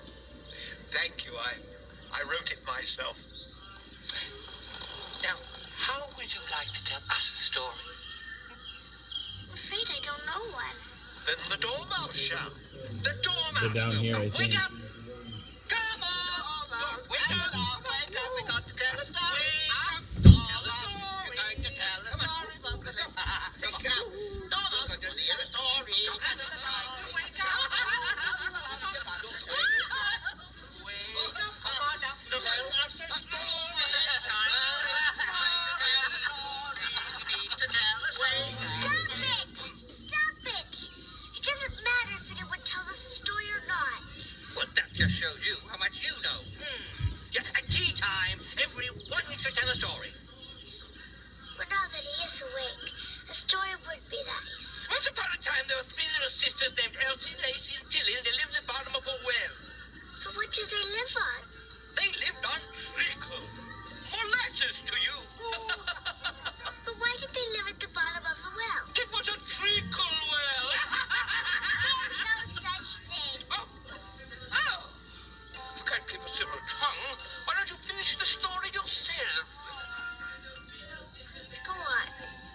Well, these three little sisters were learning how to draw, you know. And what did they draw? Treacle! I want a fresh cup.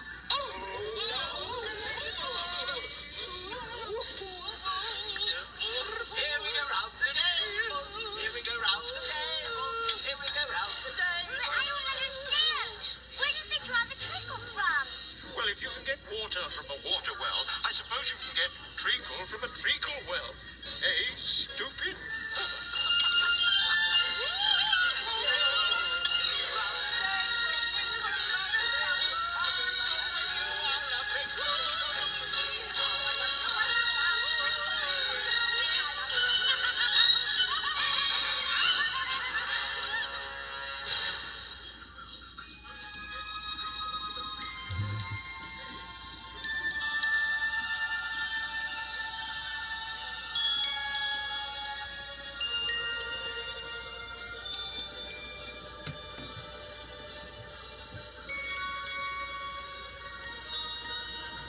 A little fun.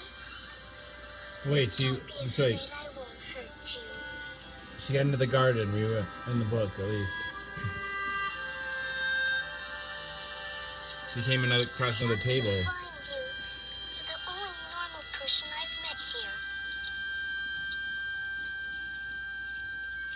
Why do people act as if they're crazy? Why do they behave the way they do? Don't they understand that the things I've planned are dreams that I demand come true? I'll read another chapter. And then Why we can, can't I've they been be I've been kind reading and then watching, reading and watching. and see the beauty of the golden rule? Will there come a spring when we'll know how to sing? This is free on YouTube. That there are better things to do. Will there come a day we'll all know how to say, I love you. I love you.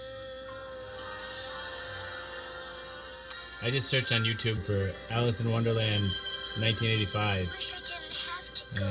and it brings it up. It said, So you can find your mother, and I can find mine.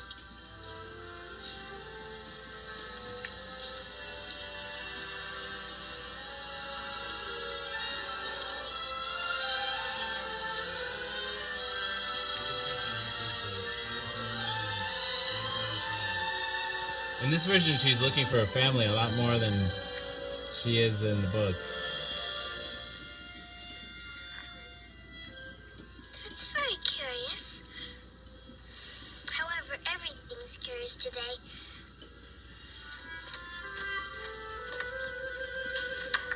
$1985. And then there's the Through the Looking Glass too. This is Charlie not coughing because he took Delsum. This is Charlie not coughing while not waking Zeus. And this is Charlie not coughing. Through the Looking Glass even has even more stars. So this one has longer than Delsum for Alice in powerful Wonderland cough is relief. Sammy Davis Jr. and oh, she's in the garden now. All right, now we gotta read.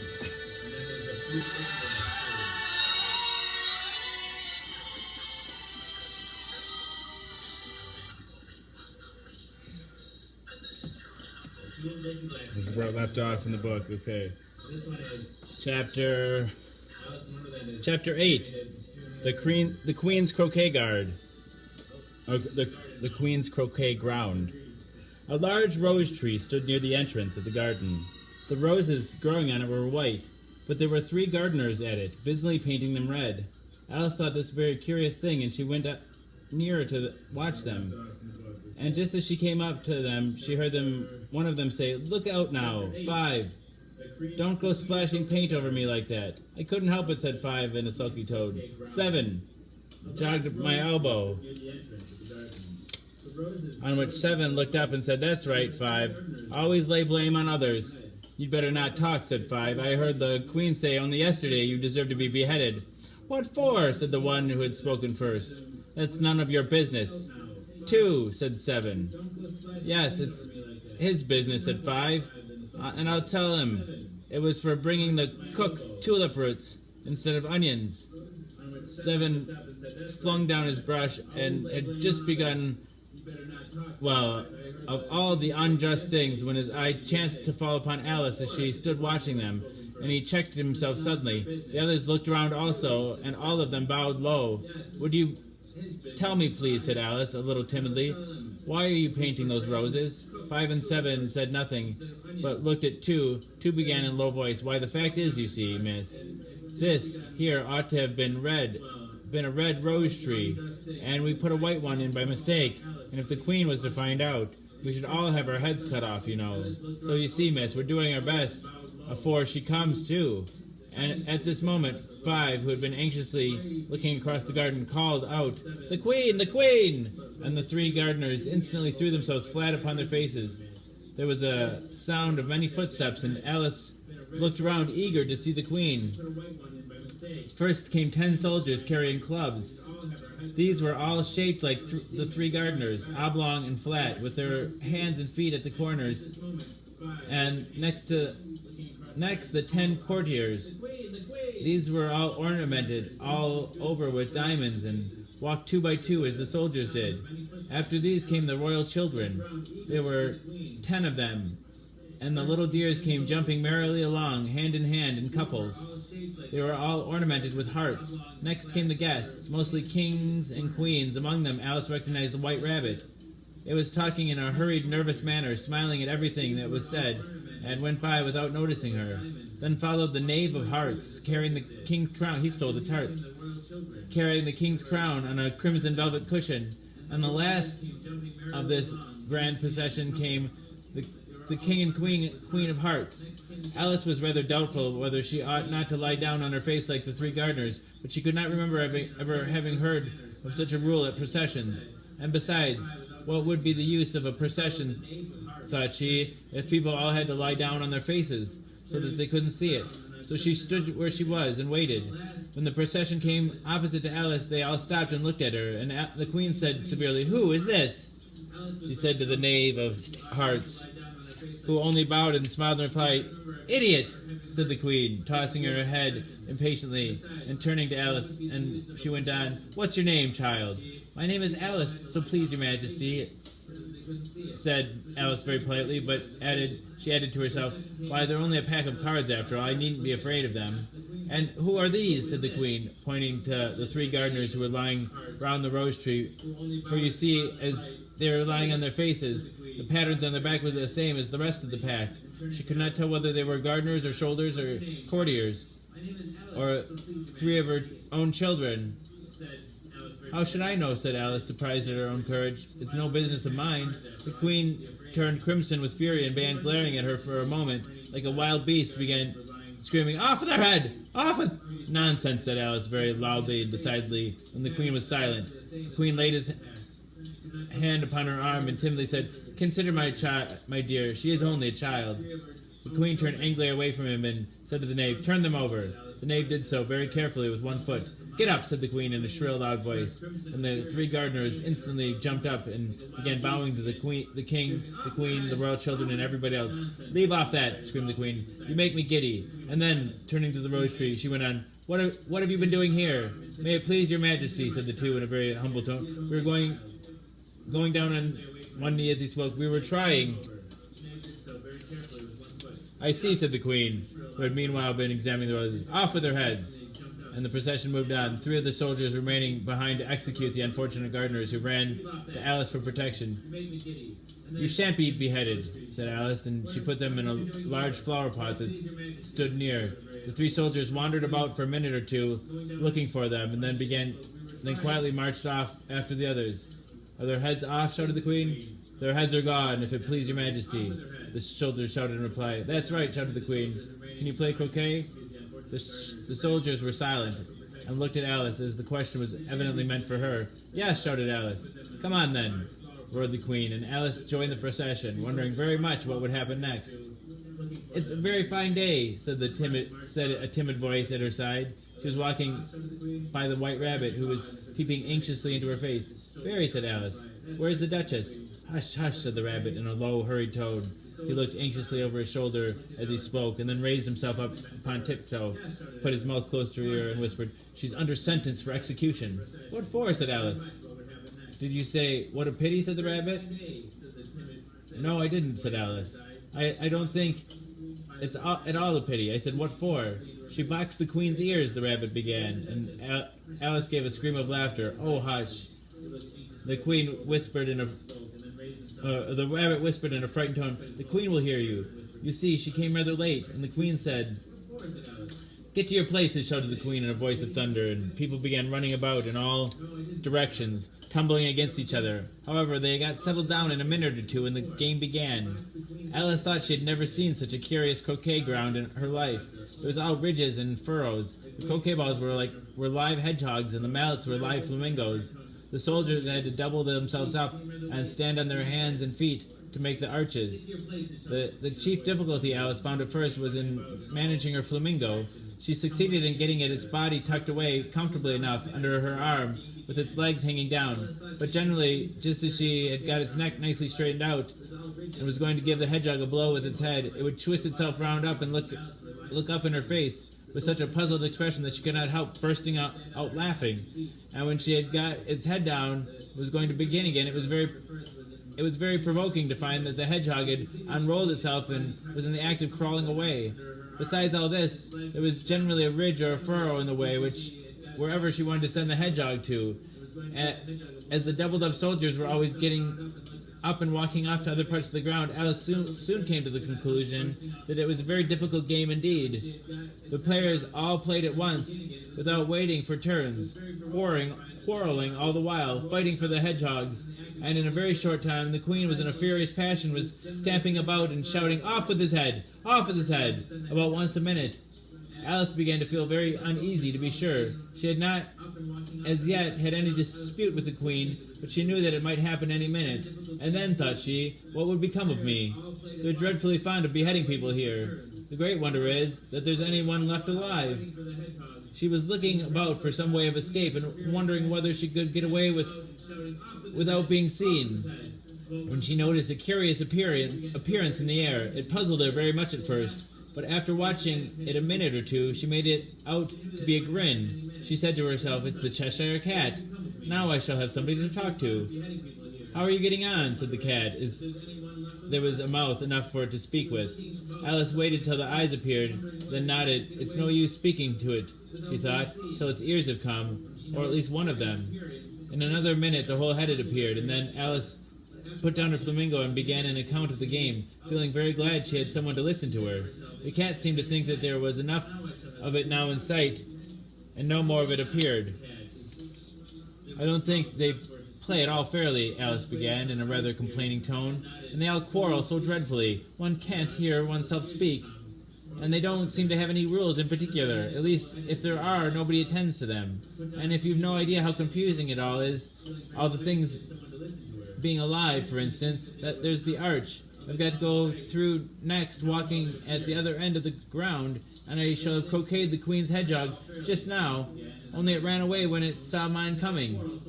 "How do you like the Queen?" said the cat in a low voice. "Not at all," said Alice. "She's so extremely—" She just then noticed the Queen was close behind her listening, so she went on. "She's so likely to win that it's hardly worth finishing the game." The Queen smiled and passed on. "Who are you talking to?" said the King, coming up to Alice and looking at the cat's head with great curiosity. "It's a friend of mine, a Cheshire Cat," said Alice. "Allow me to introduce it." "I don't like the look of it at all," said the King. "However, it may kiss my hand if it likes." "I'd rather not," the cat remarked. "Don't be impertinent," said the King, "and don't look at me like that." He got behind Alice as he spoke. "A cat may look at a king," said Alice. "I've read in some book, but I don't remember where." "But it must be removed," said the King very decidedly, and he called to the Queen, who was passing at the moment. "My dear, I wish you to have this cat removed." The Queen had only one way of settling all difficulties, great or small. "Off with its head," she said, without even looking around. "I'll fetch the executioner myself," the King eagerly, and he hurried off. Alice thought she might as well go back and see how the game was going, as she heard the Queen's voice in the distance, screaming with passion. She had already heard her sentence 3 of the players to be executed for having missed their turns, and she did not like the look of things at all, as the game was in such confusion that she never knew whether it was her turn or not. So she went off in search of her hedgehog. The hedgehog was engaged in a fight with another hedgehog, which seemed to Alice an excellent opportunity for croqueting one of them with the other. The only difficulty was that her flamingo was gone across the other side of the garden, where Alice could see it was trying in a helpless sort of way to fly up into a tree. By the time she had caught the flamingo and brought it back, the fight was over, and both the hedgehogs were out of sight. But it doesn't matter much, thought Alice, as the arches are gone from this side of the ground. So she tucked it away under her arm, that it might not escape again, and went back to have a little more conversation with her friend. When she got back to the Cheshire Cat, she was surprised to find quite a large crowd collected around it. There was a dispute going on between the executioner, the King, and the Queen, who were all talking at once, while the rest were quite silent and looked very uncomfortable. The moment Alice appeared, she was appealed to by all 3 to settle the question, and they repeated their arguments, though as they all spoke at once, they found it very hard to make out exactly what they said. The executioner's argument was that you couldn't cut off a head unless there was a body to cut it off from, that he had never had to do such a thing before, and he wasn't going to begin at his time of life. The King's argument was that anything that had a head could be beheaded, and that you weren't to talk nonsense. The Queen's argument was that if something wasn't done about it in less than no time, she'd have everybody executed all around. It was this last remark that made the whole party look so grave and anxious. Alice could think of nothing else but to say, "It belongs to the Duchess. You better ask her about it." "She's in prison," said the Queen. The Queen said to the executioner, "Fetch her here." And the executioner went off like an arrow. The cat's head began fading away for a moment. He was gone, and by the time he had come back with the Duchess, it had entirely disappeared, so the King and the executioner ran wildly up and down looking for it, while the rest of the party went back to the game.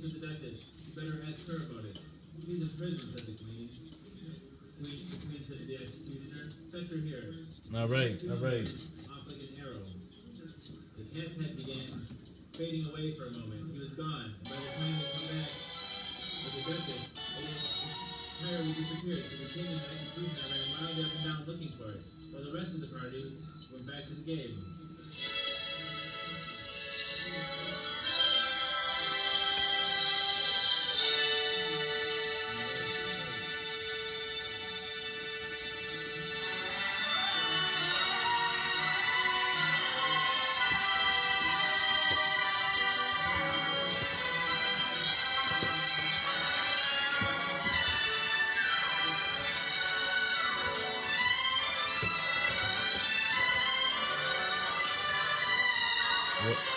the I'm talking about with Grace Slick.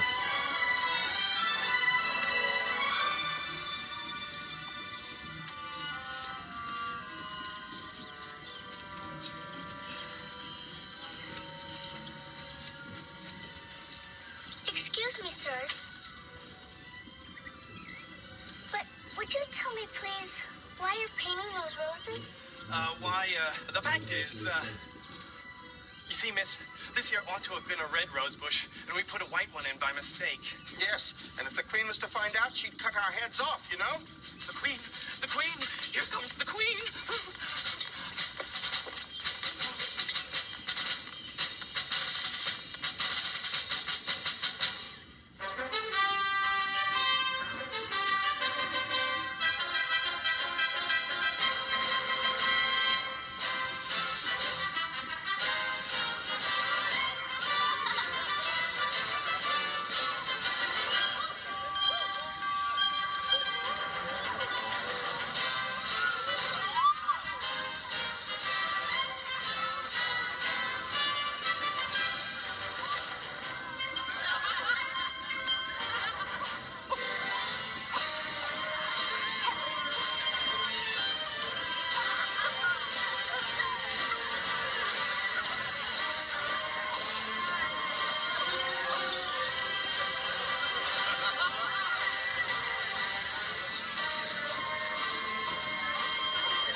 Down with the Hucks.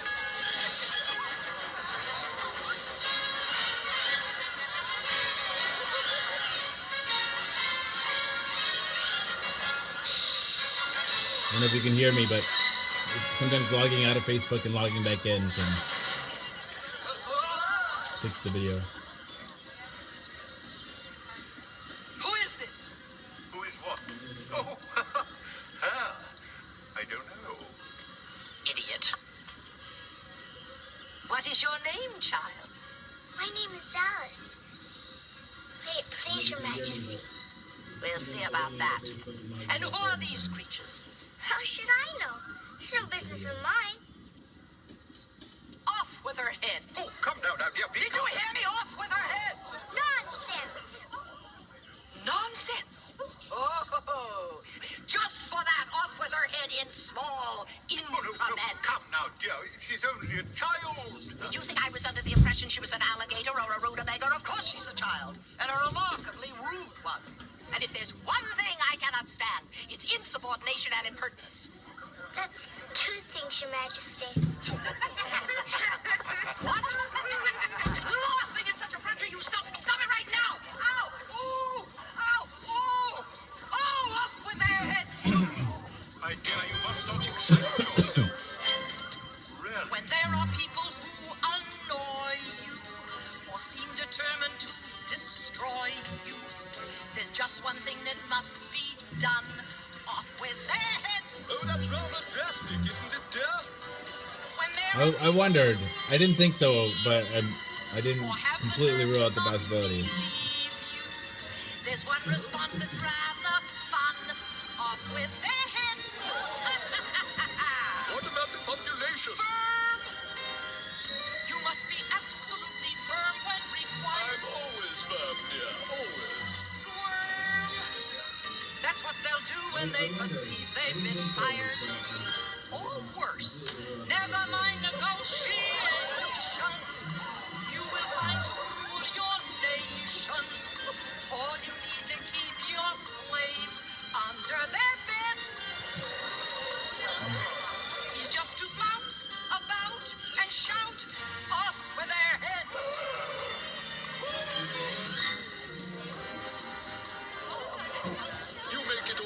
so simple. It is simple, my dear. They're all simple-minded. Off with their heads. Firm. Where did I put the rest of my You must be crackers? absolutely firm when I'm required. going to try to be firm about it. Firm and required. That's what they'll do when they When she perceive died? they've been fired. Or worse, The flu, right? never mind negotiation. You will find to rule your nation. All you need to keep your slaves under their beds is just to flounce about and shout. Off with their heads. You know, it makes me paranoid. I just think that kind of thing just makes me paranoid with the boys. Like, with them sick right now, they have a fever. I'm like, in the middle of the night, I make sure they're breathing. Yes, indeed, you did, dear, but you know it's an extraordinary thing. Heads do not roll as they used to. Nowadays, they just clump down on the ground and stay there. Ah, there's that impertinent Hi, child. Alex. Alice, could you come here a minute, dear? Can you play croquet? Why, yes, Your Majesty. Although I shouldn't be able to if I had no head. If you think such conditions are going to make me change my mind, you are quite mistaken. Your head is as good as gone. But since you still have it, we might as well put it to some sensible use. Come along to the game.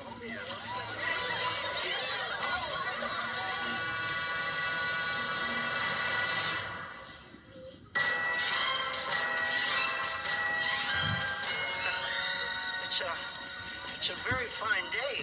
The Queen seems to be enjoying it. She loves to chop off heads. Oh, well, the Queen is very excitable. She even ordered the execution of a very dear friend, the Duchess. What for? Did you say what a pity? No, I didn't. I said what for. Oh, it was a dreadful offense. She boxed the Queen's ears. Do be quiet. The Queen will hear you. See, what happened, you see, was that the Duchess came rather late, and the Queen said to her, What is that? Who is doing all that gibbering and jabbering back there? oh, meaning no disrespect, Your Majesty, jabbering, you say? I was gibbering and the young lady was jabbering. Well, stop it. And take your places, all of you, for a game of croquet.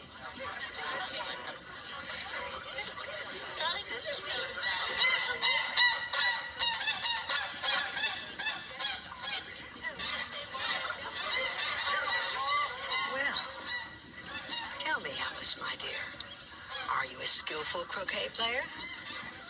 Well, I do beat my sister. At least sometimes. Who's the best player here? I really don't know. Her Majesty always manages to win. And if anyone ever gets close, it's always the same thing. Off with their heads.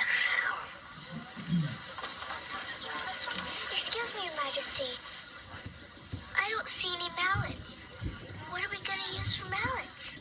These flamingos, of course. Of course, of course. And what are we to use for croquet balls? Guinea pigs. He's as keen as mustard. What are we to use for wickets? We do have to hit the ball through something, don't we? The wickets, assume your positions. Oh, you oaf, you move much too slowly. Off with his head. It's going to be very difficult in that position. They're dreadfully fond of beheading people here. Wouldn't you say? The great wonder is anyone left here with a head at all. You impertinent child, wipe that smile off your face. Is that smile quite gone? Yeah, they'll be fine. I know. I just get paranoid. But it seems to have reappeared elsewhere. I lost my crackers, though. I don't even know how I lost my crackers. It's the Cheshire Cat. Oh, hello, Cheshire Cat. Hello. How do you like the Queen? Not at all. I don't like the idea of losing my head. Would you? I could hardly afford that. I say, what is that thing? It's a friend of mine. A Cheshire Cat. Allow me to introduce you. I'd rather not if you don't mind. My dear, may I introduce another of your subjects? No, you may not.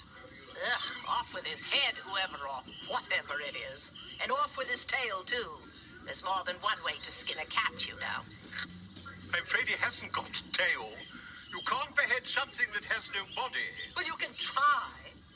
And exactly who is the owner of this monster?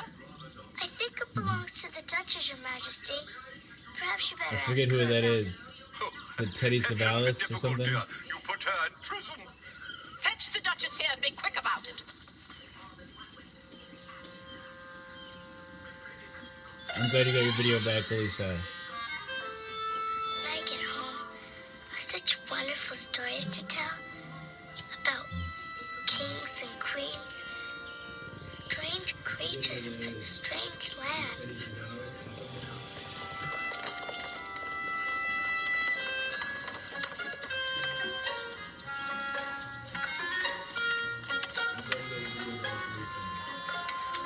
Well, as I live and breathe, and I hope to keep it up, if it isn't a little one. How are you, my dear? As well as can be expected. And you? Huh? You're thinking. That makes you forget to talk. Well, I can't tell you just now the moral to that, but, well, I'll remember in a bit. Perhaps it hasn't one. Tut, tut, my child. Hi, Everything has a Monica. moral, if you find it. Now, the moral to that is, tis love, tis love, tis love that makes the world go round. Well, it isn't Her Majesty. Well, it is. And that being the case, would you be good enough to grovel? Grovel? Yes. Right here on the gravel. Oh wait, Do you Pause think I'm here. ready for gravel? This is grovel? where we left Now, off I give at. you a choice. Either you or your head must be off, and at once. Oh, well, I accept your generous offer, Your Majesty. Yes, I do. Dang it, heck. Chapter 9, The Mock Turtle Story. You can't think that how glad I am to see you again, you dear old thing, said the Duchess as she tucked her arm affectionately into Alice's, and they walked off together. Alice was very glad to find her in such a pleasant temper, and thought to herself that perhaps it was only the pepper that made her so savage when they met in the kitchen. When I'm a duchess, she said to herself, not in a very hopeful tone, I won't have any pepper in my kitchen at all. Soup does very well without. Maybe it's always pepper that makes people hot-tempered, she went on, very much pleased at having found out a new kind of rule. And vinegar that makes them sour, and chamomile that makes them bitter, and barley sugar, and such things that make children sweet-tempered. I only wish people knew that. Then they wouldn't be so stingy about it, you know. She had forgotten the Duchess by this time, and was a little startled when she heard her voice close to her ear. You're thinking about something, my dear, and that makes you forget to talk. I can't tell you how, just now what the moral of that is, but I shall remember it in a bit. Perhaps it hasn't one, Alice ventured to remark. Tut, tut, child, said the Duchess. Everything's got a moral, if only you can find it. And she squeezed herself up closer to Alice's side as she spoke. Alice did not much like her keeping so close to her, first because the Duchess was very ugly, and secondly because she was exactly the right height to rest her chin on Alice's shoulder, and it was an uncomfortably sharp chin. However, she did not like to be rude, so she bore it as well as she could. The game is going on rather better now, she said, by way of keeping up the conversation a little. "'Tis so," said the Duchess, "and the moral of that is, oh, 'tis love that makes the world go round." Somebody said, Alice whispered, that it's done by everybody minding their own business. Ah, well, it means much the same thing, said the Duchess, digging her sharp little chin into Alice's shoulder as she added, and the moral of that is, take care of the scents, and the sounds that will take care of themselves. How fond she is of finding morals and things, Alice thought to herself.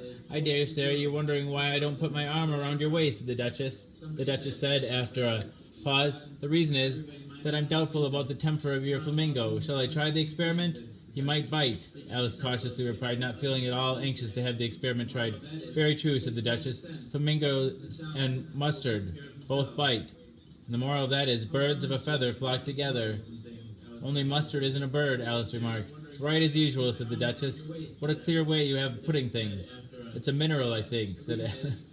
Of course it is, said the Duchess, who seemed ready to agree to everything that Alice said. There's a large mustard machine near here, and the moral of that is, the more there is of mine, the less there is of yours.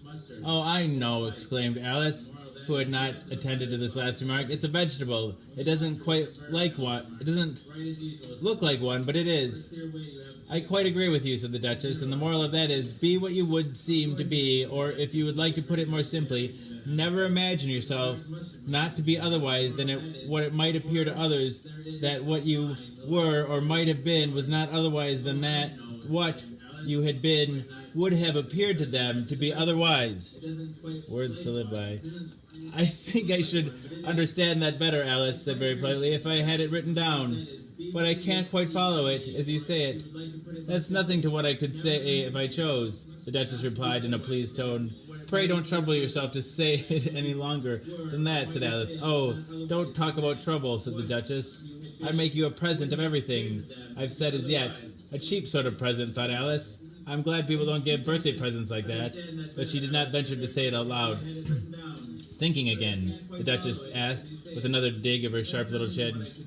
I've a right to think, said Alice sharply, for she was beginning to feel a little worried. She just about as much right, said the Duchess, as pigs have to fly, and But here, to Alice's great surprise, the Duchess's voice died away, even in the middle of her favorite word, moral, and the arm was linked into hers, began to tremble. Pigs get to fly. Alice looked up and stood the Queen in front. But to her great surprise, the Duchess's voice died away, even in the middle of her favorite word, moral, and the arm was linked into hers, began to tremble. Alice looked up, and there stood the Queen in front of them, with her arms folded, frowning like a thunderstorm. A fine day, Your Majesty, the Duchess began in a low, weak voice. Now I give you fair warning, shouted the Queen, stamping on the ground as she spoke. Either you or your head must be off, and that in about half no time. Take your choice. The Duchess took her choice and was gone in a moment. Let's go on with the game, the Queen said to Alice. Alice was too much frightened to say a word, but slowly followed her back to the croquet ground. The other guests had taken advantage of the Queen's absence and were resting in the shade. However, the moment they saw her, they hurried back to the game, the Queen merely remarking that a moment's delay would cost them their lives. All the time they were playing, the Queen never left off quarreling with the other players and shouting, "Off with his head!" or "Off with her head!" Those whom she sentenced were taken into custody by the soldiers, who of course had to leave off being archers to do this, so that by the end of half an hour or so there were no archers left, and all the players except the King and Queen and Alice were in custody under sentence of execution. Then the Queen left off, quite out of breath, and said to the Alice, "Have you seen the mock turtle yet?" "No," said Alice. "I don't know what a mock turtle is." "It's the thing mock turtle soup is made from," said the Queen. "I never saw one, or heard of one," said Alice. "Come on, then," said the Queen, "and he shall tell you his history." As they walked off together, Alice heard the King say in a low voice to the company generally, "You are all pardoned." "Come, that's a good thing," she said to herself, for she felt quite unhappy at the number of executions the Queen had ordered. They very soon came upon a griffin, lying fast asleep in the sun. If you don't know what a griffin is, look at this picture.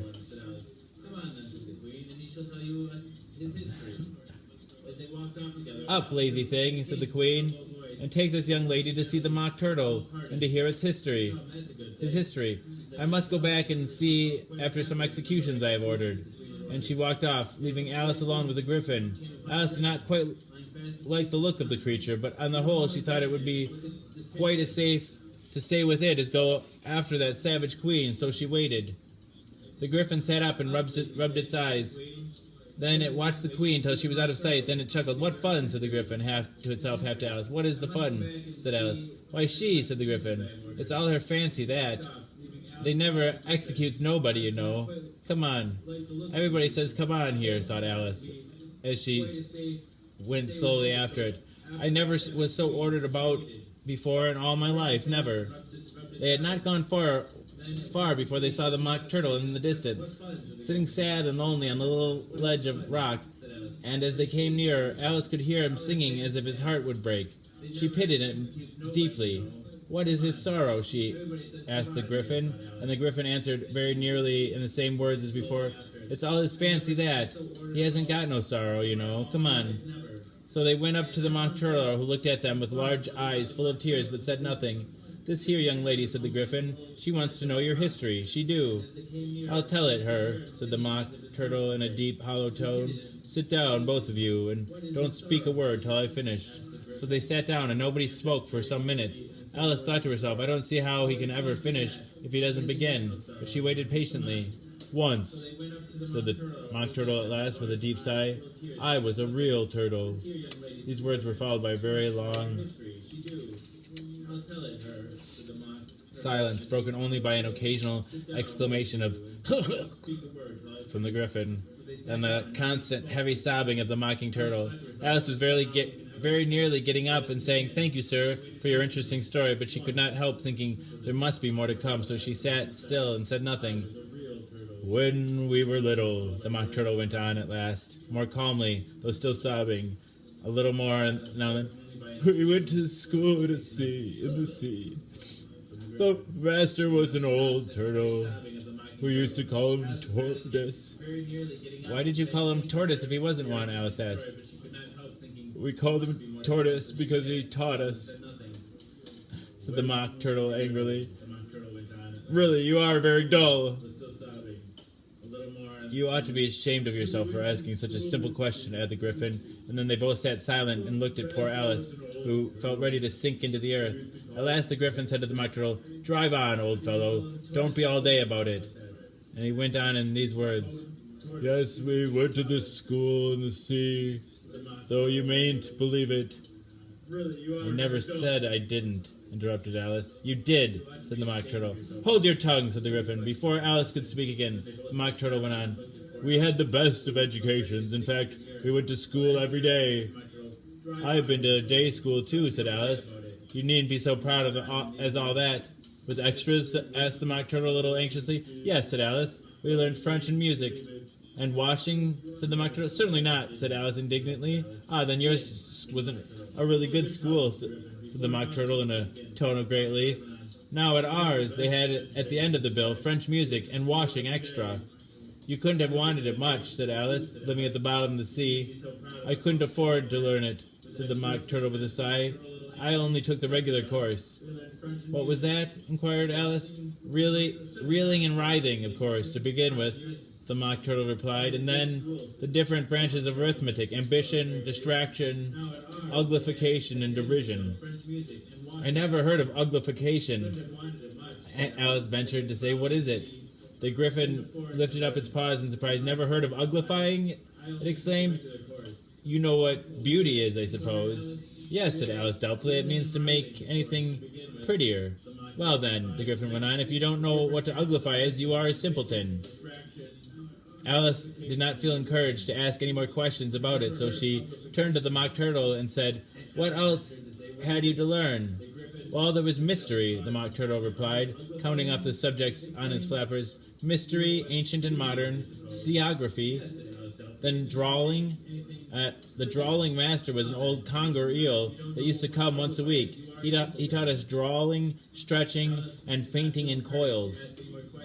What was that like? Said Alice. Well, I can't show it you myself, the Mock Turtle said. I'm too stiff. And the Griffin never learnt it. Hadn't time, said the Griffin. I never went to the classical master, though. He was an old crab, he was. I never went to him, the Mock Turtle said with a sigh. He taught laughing and grief, they used to say. So he did, said the Griffin, sighing in his turn, and both creatures hid their faces in their paws. And how many hours a day did you do lessons? Said Alice in a hurry to change the subject. 10 hours the first day, said the Mock Turtle, 9 the next, and so on. What a curious plan, exclaimed Alice. That's the reason they're called lessons, the Griffin remarked, because they lesson from day to day. This was quite a new idea to Alice, and she thought it over a little before she made her next remark. Then the 11th day must have been a holiday. Of course it was, said the Mock Turtle. And how did you manage on the 12th? Alice went on eagerly. That's enough about lessons, the Griffin interrupted in a very decided tone. Tell her something about the games now. That's the reason they're called lessons, the Griffin remarked, because they lesson from day to day. This was quite a new idea to Alice, and she thought it over a little before she made her next remark. Then the 11th day must have been a holiday. Of course it was, said the Mock Turtle. how did you manage on the 12th? Turtle is. Why, it's the thing Mock Turtle soup is made from. Oh, you must meet him. Now, you just... Can't tell you just now the moral to little one. How are you, my dear? Well, as I live and breathe, and I hope to keep it up, if it isn't little one. How are you, my dear? As well as can be expected. And you? Huh? You're thinking. That makes you forget to talk. Well, I can't tell you just now the moral to that, but, well, I'll remember in a bit. Perhaps it hasn't one. Tut, tut, my child. Everything has a moral, if you find it. Now, the moral to that is, 'tis love, 'tis love, 'tis love that makes the world go round. Well, it isn't Her Majesty. Well, it is. And that being the case, would you be good enough to grovel? Grovel? Yes? Right here on the gravel. Do you think I'm ready for groveling? Now, I give you a choice.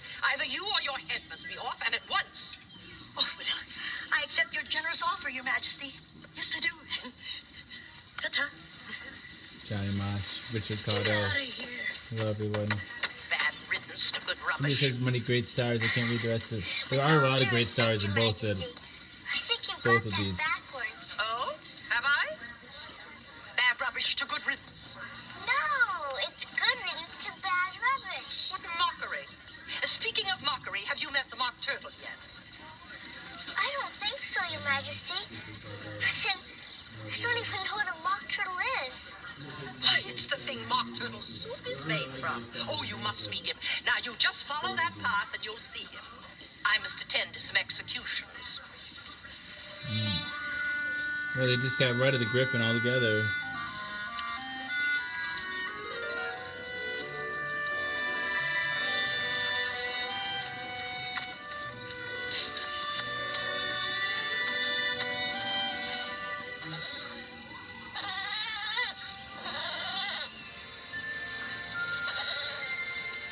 I have a headache all of a sudden. Whatever it is, it must be trapped in there.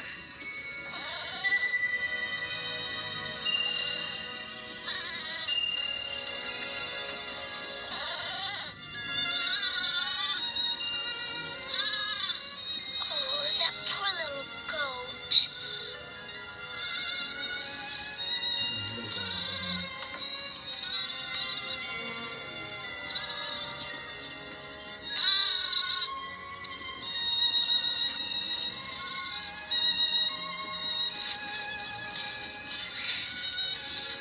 There.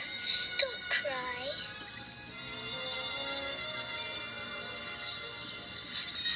This did not happen in the book.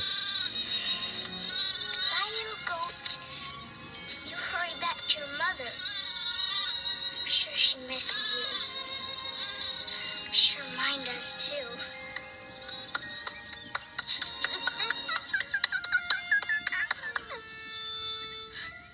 Well, thank you. I'm glad someone appreciates me.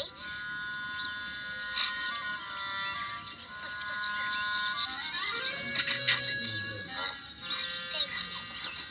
And you hurry back to your mother too.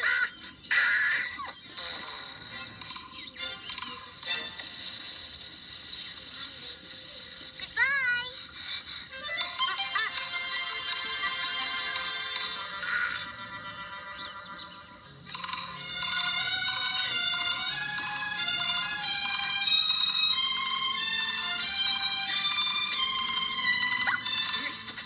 Who are you? Oh, there he is.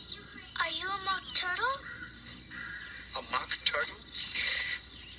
Do I look like a mock turtle? Can't you tell a genuine griffin when you see one?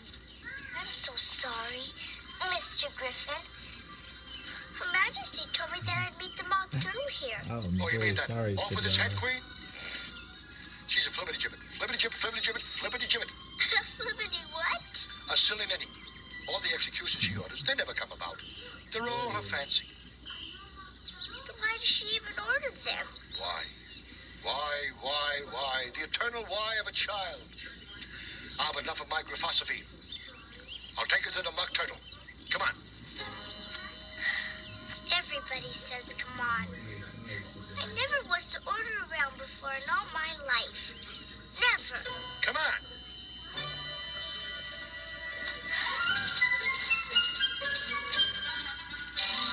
I don't know who that guy is. Maybe he's famous though, I think.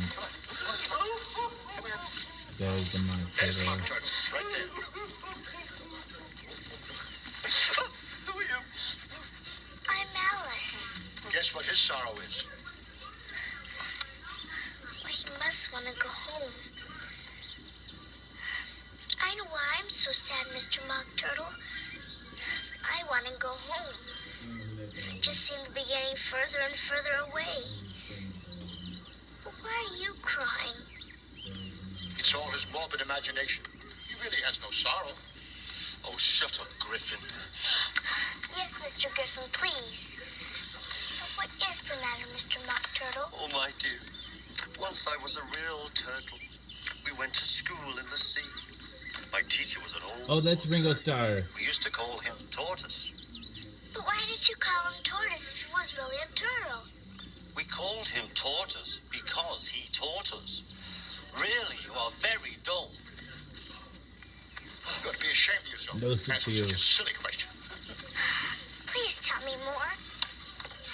Well, we had the best of education, reeling and writhing, and then the different branches of arithmetic, ambition, distraction, uglification, and derision.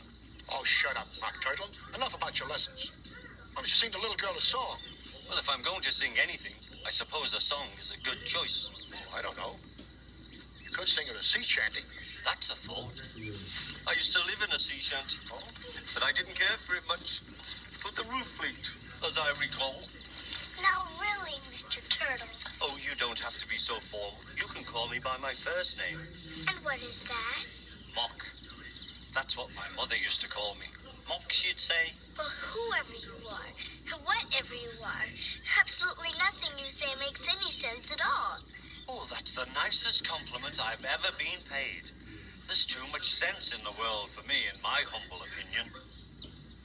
Please tell me, young lady, just what is so good about never once being misunderstood. There's far too much accurate communication, and if it continues, I fear for the nation. Well, he got his wish. Fake news. Nonsense, nonsense, that's what we're terribly short of. Don't you love nonsense? I'm not really sure what sort of. We're getting lethargic from aiming at logic. Let's put a stop to that. If you don't love nonsense, man. I'll knock off your hat.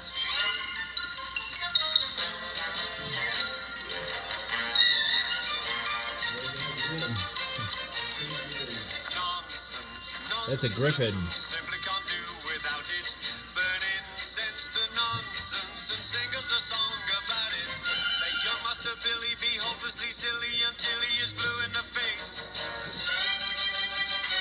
We must never be grave. Richard's Tis back. nonsense will save the blooming human race.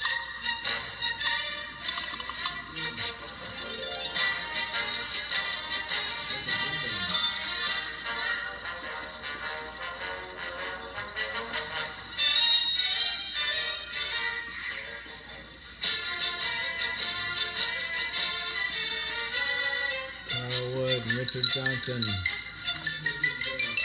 Oh, there are my crackers. I finally found them. Nonsense, nonsense, simply can't do without it. Burn incense to nonsense and sing us a song about it. Let young Master Billy be hopelessly silly until he is blue in the face. We must never be grave. 'Tis nonsense will save the blooming human race.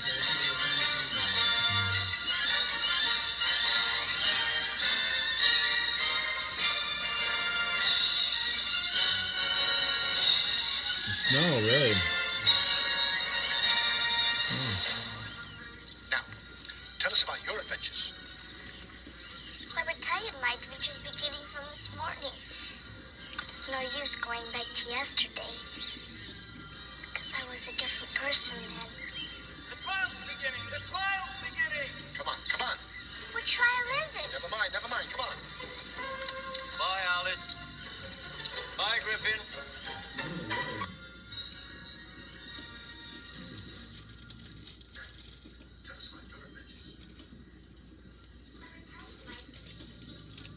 Gilmore, getting good.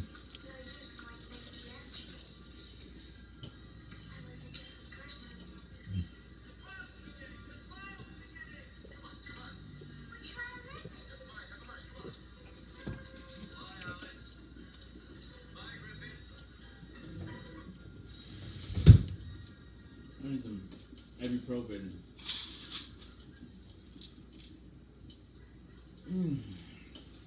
Gilmore, getting good. But she's a caffeine headache. I haven't had soda for several days. It's too.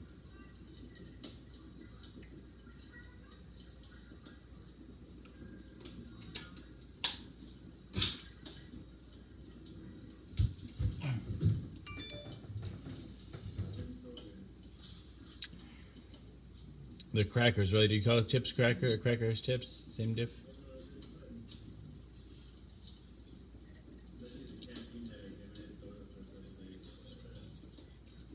I know chips are French fries for you, fish and chips.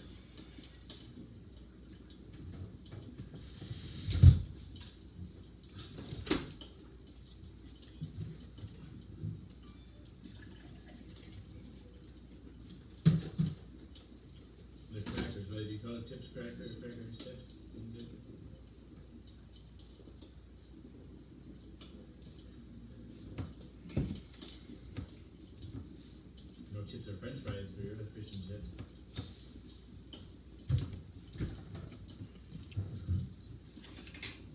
Alright, one more chapter. The Lobster Quadrille. The Mock Turtle sighed deeply and drew the back of one flapper across his eyes.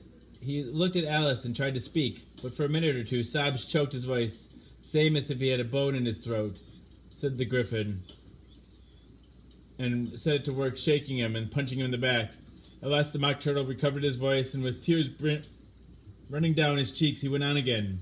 All right, one more chapter. You may not have lived much under the sea. I haven't, said Alice, and perhaps you were never even introduced to a lobster. Alice began to say at once, I tasted, but checked herself hastily and said, no, never. So you can have no idea what a delightful thing a lobster quadrille is. No, indeed, said Alice. What sort of dance is it? Why, said the Griffin, you first form into a line along the seashore. 2 lines, cried the Mock Turtle. Seals, turtles, salmon, and so on. And when you've cleared all the jellyfish out of the way, that generally takes some time, interrupted the Griffin. You advance twice, each with a lobster as a partner, cried the Griffin. Of course, the Mock Turtle said. Advance twice, set to partners. Change lobsters and retire in same order, continued the Griffin. Then you know, the Mock Turtle went on, you throw the lobster, shouted the Griffin, with a bound there, as far out to sea as you can. Swim after them, screamed the Griffin. Turn a somersault in the sea, cried the Mock Turtle, capering wildly about. Change lobsters again, yelled the Griffin at the top of its voice. Back to land again, and that's all the first figure, said the Mock Turtle, suddenly dropping his voice. And the 2 creatures, who had been jumping about like mad things all this time, sat again very sadly and quietly, looking at Alice. It must be a very pretty dance, said Alice timidly. Would you like to see a little of it, said the Mock Turtle.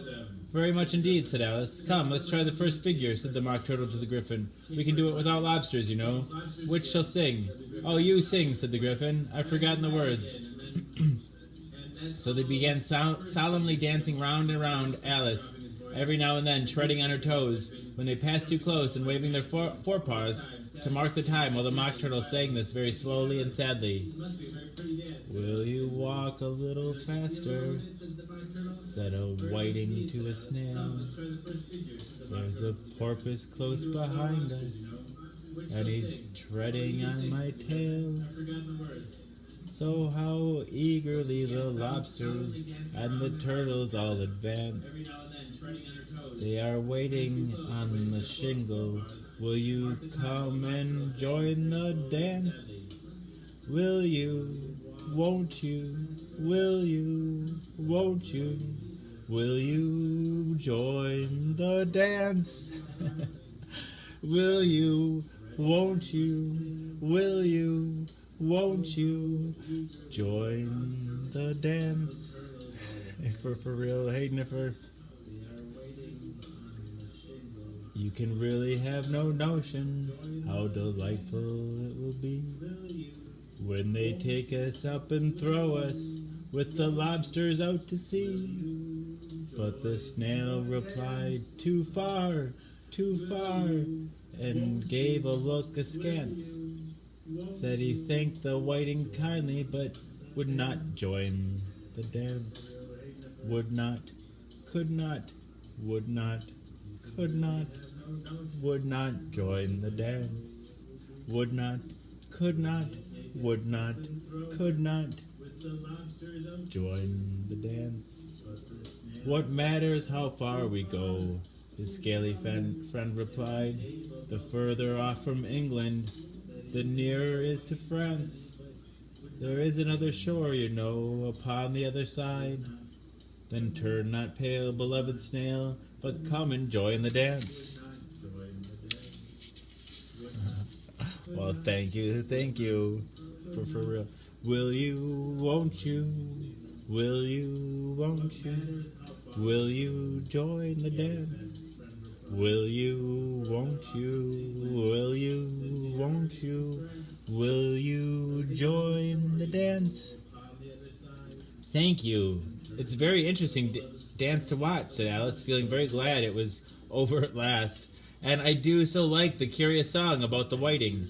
Oh, as to the whiting, said the Mock Turtle, you've seen them, of course. Yes, said Alice, I've seen them at Din... She checked herself hastily. I know where Din may be. I don't know where Din may be, said the Mock Turtle, but if you've seen them so often, of course, you know what they're like. I believe so, Alice replied thoughtfully. They have their tails in their mouths, and they're all over crumbs.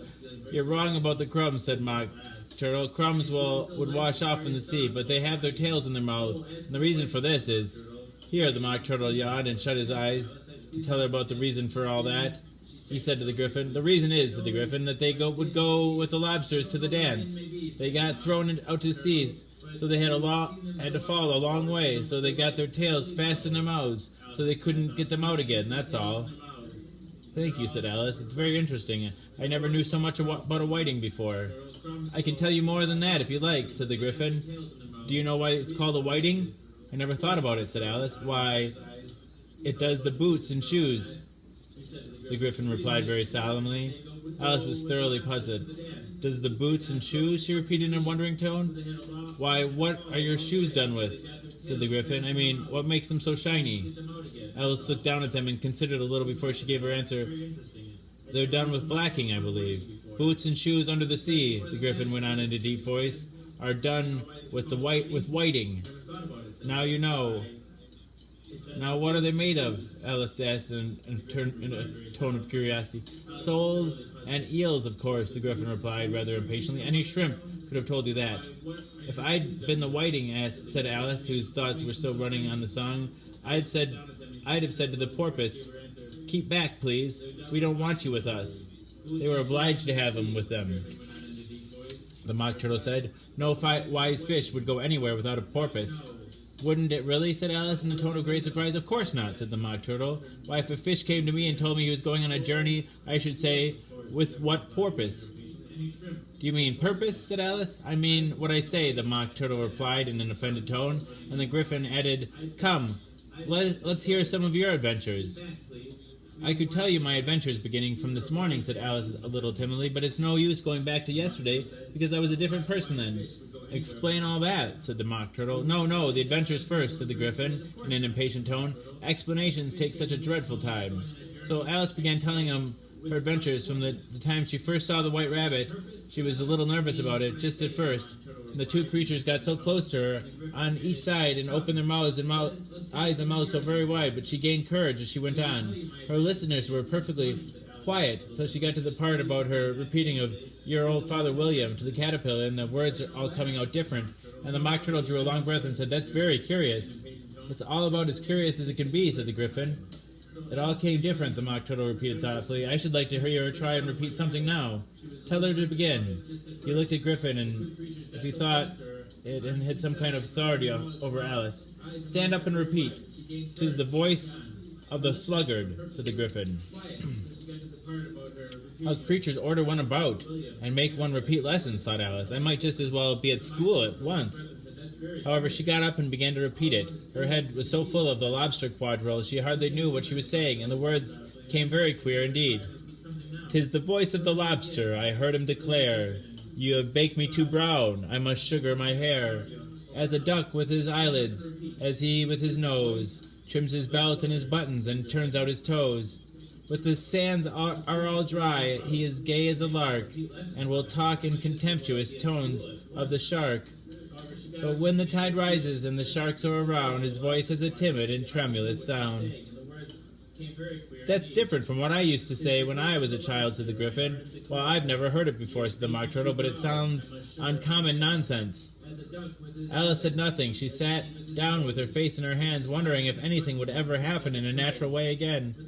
"I should like to have it explained," said the Mock Turtle.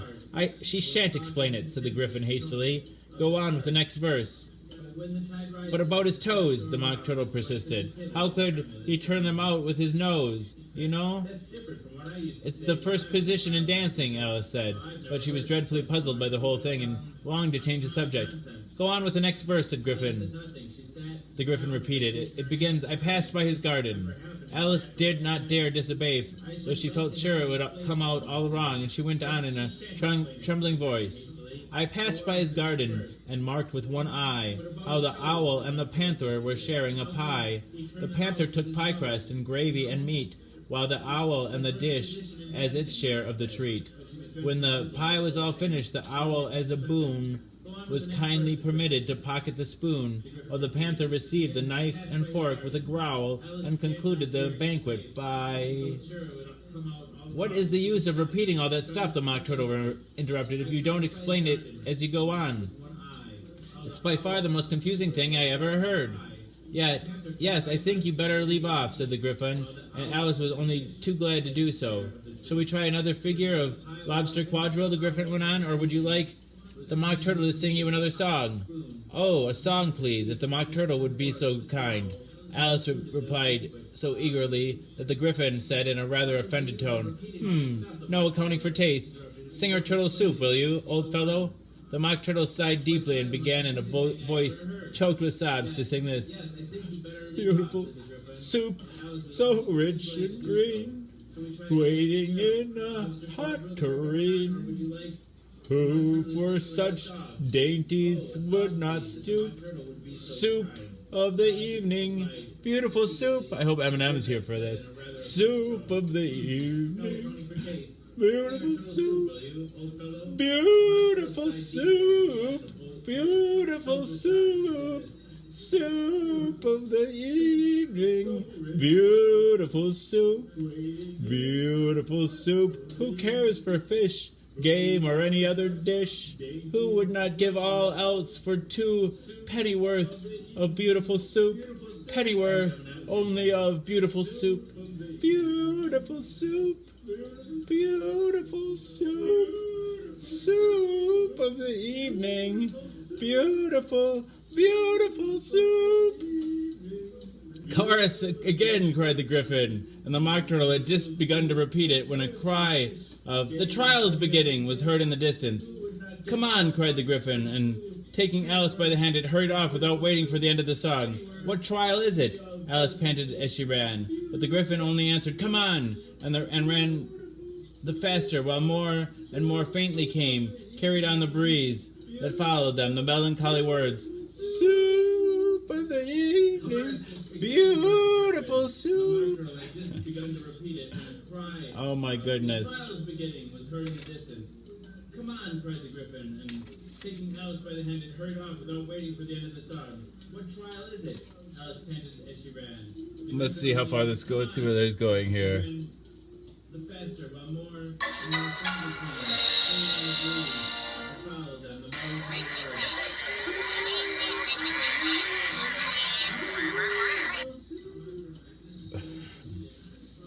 All right, one more question. One more chapter here.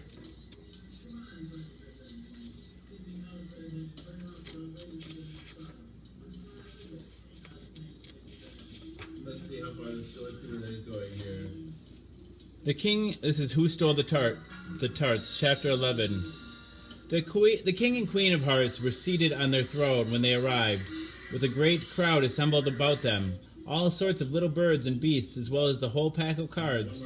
The knave was standing before them in chains, with a soldier on the side to guard him, on each side to guard him. And near the king was the white rabbit, with a trumpet in one hand and a scroll of parchment in the other. In the very middle of the court was a table with a very large dish of tarts. Upon it they looked so good, and it made Alice quite hungry to look at them. I wish they'd get the trial done, she thought, and hand around those refreshments. But there seemed to be no chance of this, so she began looking everything about her to pass away the time. Alice had never been in a court of justice before, but she had read about them in books, and she was quite pleased to find that she knew the name of nearly everything there. That's the judge, she said to herself, because of his great wig. The judge, by the way, was the king, and he wore the crown over the wig. Look at the frontispiece, if you wanted to see how he did it. I don't even know what the... He did not look at all comfortable, and was certainly not becoming. And it was certainly not becoming. And that's the jury box, thought Alice, and those 12 creatures. She was obliged to say creatures, you see, because some of them were animals and some were birds. I suppose they're the jurors. She said the last word 2 or 3 times over to herself, being rather proud of it, for she thought, and rightly too, that very few little girls of her age knew the meaning of it at all. However, jurymen would have done just as well. The 12 jurors were all writing very busily on slates. What are they doing? Alice whispered to the Griffin. They can't have anything to put down yet. Before the trial's begun. They're putting down their names, the Griffin whispered in reply, for fear they should forget them before the end of the trial. Stupid things, Alice began in a loud and indignant voice. She stopped herself hastily, for the white rabbit cried out, "Silence in the court!" And the king put on his spectacles and looked anxiously around to make out who was talking. Alice could see as well as if she were looking over their shoulders that all the jurors were writing down stupid things on their slates, and she could even make out that one of them didn't know how to spell stupid, and that he had to ask his neighbor to tell him. A nice muddle their slates be in before the trial's over, thought Alice. One of the jurors had a pencil that squeaked. This, of course, Alice could not stand. She went around the court and got behind him and very soon found an opportunity of taking it away. She did it so quickly the poor little juror, it was Bill the lizard, could not make out at all what had become of it. So, after hunting about for it, he was obliged to write with one finger for the rest of the day, and this was of very little use as it left no mark on the slate. Harold, read the accusation, said the king. Harold, read the accusation, said the king. On this, the white rabbit blew 3 blasts on the trumpet, and then unrolled the parchment scroll, and read as follows. The Queen of Hearts, she made some tarts, all in a summer day. The knave of hearts, he stole those tarts, and he took them quite away. Consider your verdict, the king said to the jury. Not yet, the rabbit hastily interrupted. There's a great deal to come before that. Call the first witness, said the king. And the white rabbit blew 3 blasts on the trumpet and called, First witness! The first witness was the Hatter. He came in with a teacup in one hand and a piece of bread and butter in the other. I beg your pardon, your majesty, he began, for bringing these in, but I hadn't quite finished my tea when I was sent for. You ought to finish, said the king. When did you begin? The Hatter looked at the March Hare, who had followed him into the court, arm in arm with the Dormouse.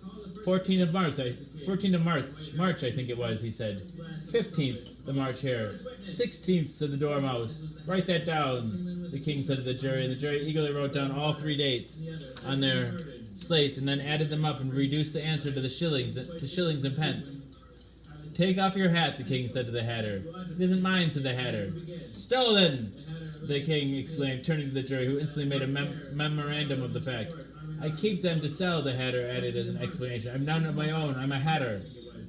Here the queen put on her spectacles and began staring at the Hatter, who turned pale and fidgeted. Give your evidence, said the king, and don't be nervous, or I'll have you executed on the spot. This did not seem to encourage the witness at all. He kept shifting from one foot to the other, looking uneasily at the queen, and in his confusion he bit a large piece of his teacup instead of the bread and butter. Just at this moment, Alice felt a very curious sensation which puzzled her a good deal, until she made out what it was. She was beginning to grow larger again, and she thought at first she would get up and leave the court, but on second thought she decided to remain where she was as long as there was room for her. I wish you wouldn't squeeze so, the Dormouse was sitting next to her. I can hardly breathe. I can't help it, said Alice very meekly. I'm growing. You've no right to grow here, said the Dormouse. Don't talk nonsense, said Alice more boldly. You know you're growing too. Yes, but I grow at a reasonable pace, said the Dormouse. Not in that ridiculous fashion. And he got up very sulkily and crossed over to the other side of the court. All this time the queen had never left off staring at the Hatter, and just as the Dormouse crossed the court, she said to one of the officers of the court, "Bring me the list of singers in the last concert," on which the wretched Hatter trembled so that he shook off both his shoes. "Give your evidence," the king repeated angrily, "or I'll have you executed, whether you are nervous or not." I'm a poor man, your majesty," the Hatter began in a trembling voice, "and I hadn't begun my tea, not above a week or so, and what with the bread and butter getting so thin, and the twinkling of the tea." "The twinkling of what, the king?" "It began with the tea," the Hatter replied. "Of course the twinkling begins with a tea," said the king sharply. Do you take me for a dunce? Go on." "I'm a poor man," the Hatter went on, "and most things twinkled after that. Only the March Hare said—" "I didn't," the March Hare interrupted in a great hurry. "You did," said the Hatter. "I deny it," said the March Hare. "He denies it," said the king. "Leave out that part." "Well, at any rate," the Dormouse said. The Hatter went on, looking anxiously around to see if he would deny it too, but the Dormouse denied nothing, being fast asleep. After that, continued the Hatter, "I cut some more bread and butter." "But what did the Dormouse say?" one of the jury asked. "That I can't remember," said the Hatter. "You must remember," remarked the king, "or I'll have you executed." The miserable Hatter dropped his teacup and bread and butter and went down on one knee. "I'm a poor man, your majesty," he began. "You're a very poor speaker," the king said. Here one of the guinea pigs cheered and was immediately suppressed by the officers of the court. As that it is a rather hard word, I will explain to you how it was done. They had a large canvas bag which tied up at the mouth with strings. They slipped the guinea pig in head first, then sat upon it. "I'm glad I've seen that done," thought Alice. "I've so read it in newspapers at the end of trials." There was some attempt at applause, which was immediately suppressed by the officers of the court. "I never understood what it meant till now." "If that's all you know about it, you may stand down," continued the king. "I can't go no lower," said the Hatter. "I'm on the floor as it is." "Then you may sit down," the king replied. Here the other guinea pig cheered and was suppressed. "Come, that finishes the guinea pigs," thought Alice. "Now we shall get on better." "I'd rather finish my tea," said the Hatter, with an anxious look at the queen, who was reading the list of singers. "You may go," said the king, and the Hatter hurriedly left the court, without even waiting to put his shoes on. And just to take his head off outside, the queen added to one of the officers, but the Hatter was out of sight before the officer could get to the door.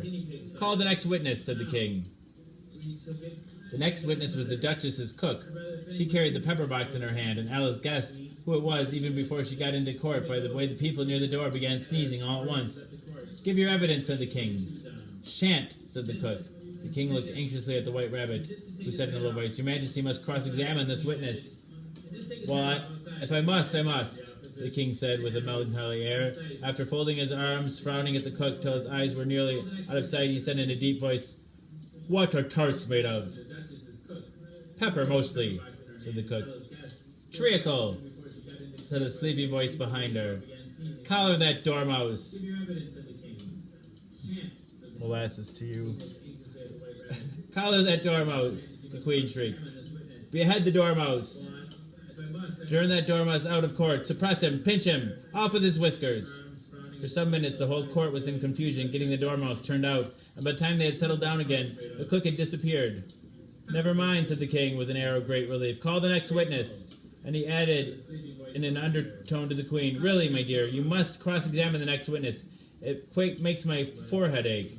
Alice watched the White Rabbit as he fumbled over the list, feeling very curious to see what the next witness would be like, for they haven't got much evidence yet.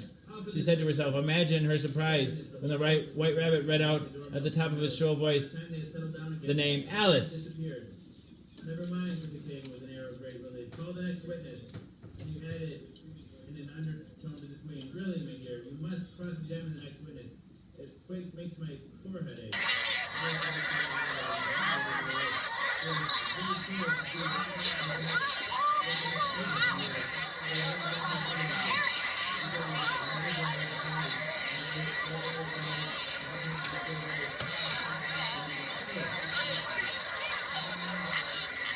The We should charts. get the trail done and pass out the refreshments. What are they doing? They can't have anything to write down yet before the trial's begun. He's writing down the names for fear they shall forget them before the end of the trial. Silence in the court. Silence in the court. Harold, read the accusation. The Queen of Hearts, she made some tarts, all on a summer day. The Knave of Hearts, he stole some tarts and took them quite away. Consider your verdict. Oh, no, Your Majesty, not yet, not yet. There's a lot more to come. Call the first witness. Call the first witness! Call the first witness. I'm out of crackers. Oh, I beg your pardon, Your Majesty. I was just finishing my tea when they dragged me in here. You should have finished your tea. When did you begin? The 14th of March, I think. 16. Oh, Don't be impertinent. Give your evidence or I'll have you executed on the spot. my dear, did you hear that? Oh, Your Honor, I'm a very poor man. And I had just begun my tea, not more than a week or so ago. And what with the bread and butter getting thinner and the twinkling of the tea. The twinkling of the what? It began with the tea. Well, of course, twinkling begins with a T. Everybody knows that. Do you think I'm a dunce? Your Honor, I'm a poor man. And most things began to twinkle after that. Only the March Hare said, I didn't. Hey, Gavin. I didn't. You probably still got a message yet. I didn't. You did. Why did No I? refresh You probably from your I'll thing, right? explain it to all of the court. I offered you tea and you drank a quart. I didn't. You did.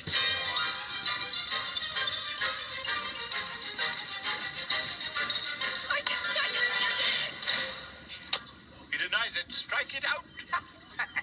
Your Majesty, I'm a poor man. You're a very poor speaker, too.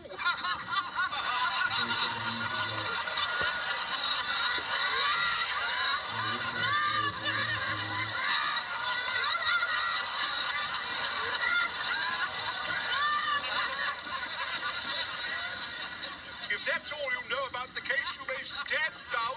Stand down, Your Majesty. But I can hardly get any lower. I'm on the floor as it is.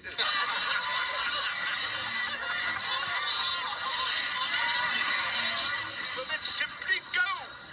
Of course. And just take his head off outside. Where he goes, I go.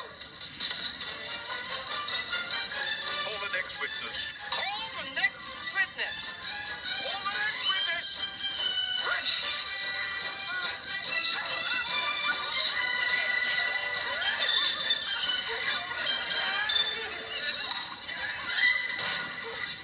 Give your evidence. No, I won't.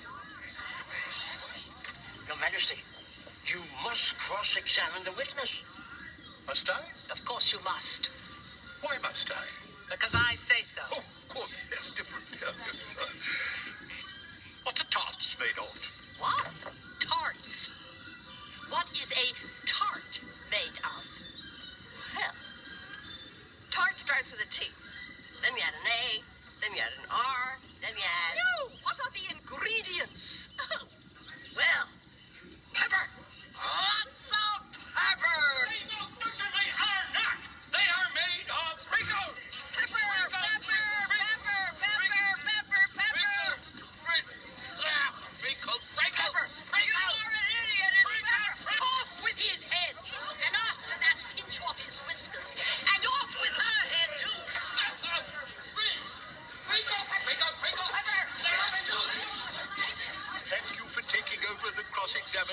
my dear. It is giving me rather a headache. Well, if these examinations are really supposed to be crossed, I am much better at that sort of thing than you are. How true. How true. Have we a verdict? You haven't got any evidence yet. Silence! Oh, What's the matter? What's the matter?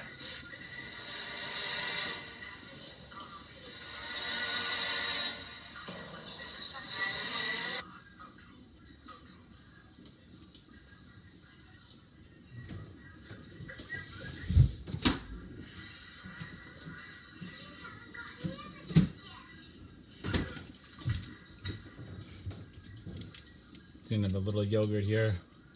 We'll read Alice's evidence. This is kind of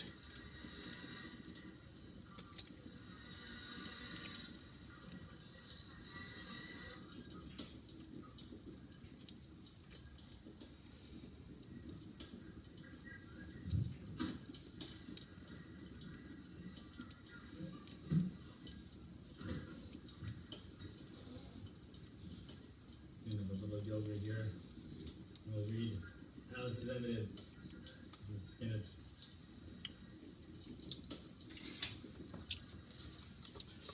Chapter 12. Alice's evidence.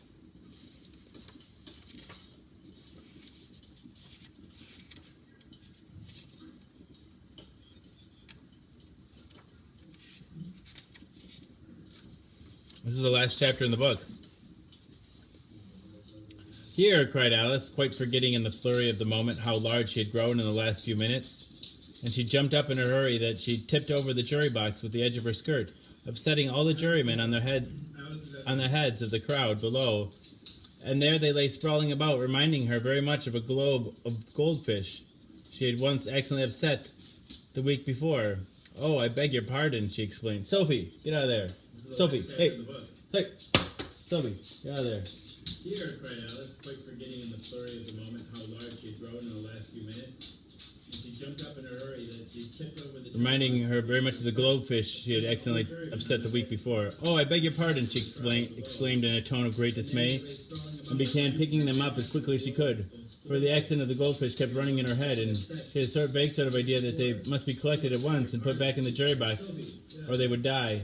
The trial cannot proceed, said the king in a very grave voice, till all the jurymen are back in their proper places. All, he repeated with great emphasis, looking hard at Alice as he said so. Alice looked at the jury box and saw that in her haste she had put the lizard in head downwards, and the poor little thing was waving its tail about in a melancholy way, before quite unable to move. She soon got it out again and put it right. Not that it signifies much, she said to herself. I should think it would be quite as much use in the trial one way up or as the other. As soon as the jury had a little recovered from the shock of being upset, and their slates and pencils had been found and handed back to them, they set to work very diligently to write the history of the accident, all except the lizard, who seemed too much overcome to do anything but sit with its mouth open, gazing up into the roof of the court. What do you know about this business? The king said to Alice. Nothing, said Alice. Nothing whatever? Persisted the king. Nothing whatever, said Alice. That's very important, the king said, turning to the jury. They're just beginning to write this down on their slates, and the White Rabbit interrupted. Unimportant, your majesty means, of course, he said in a very respectful tone, but frowning and making faces at him as he spoke. Unimportant, of course I meant, the king hastily said, and went on to himself in an undertone.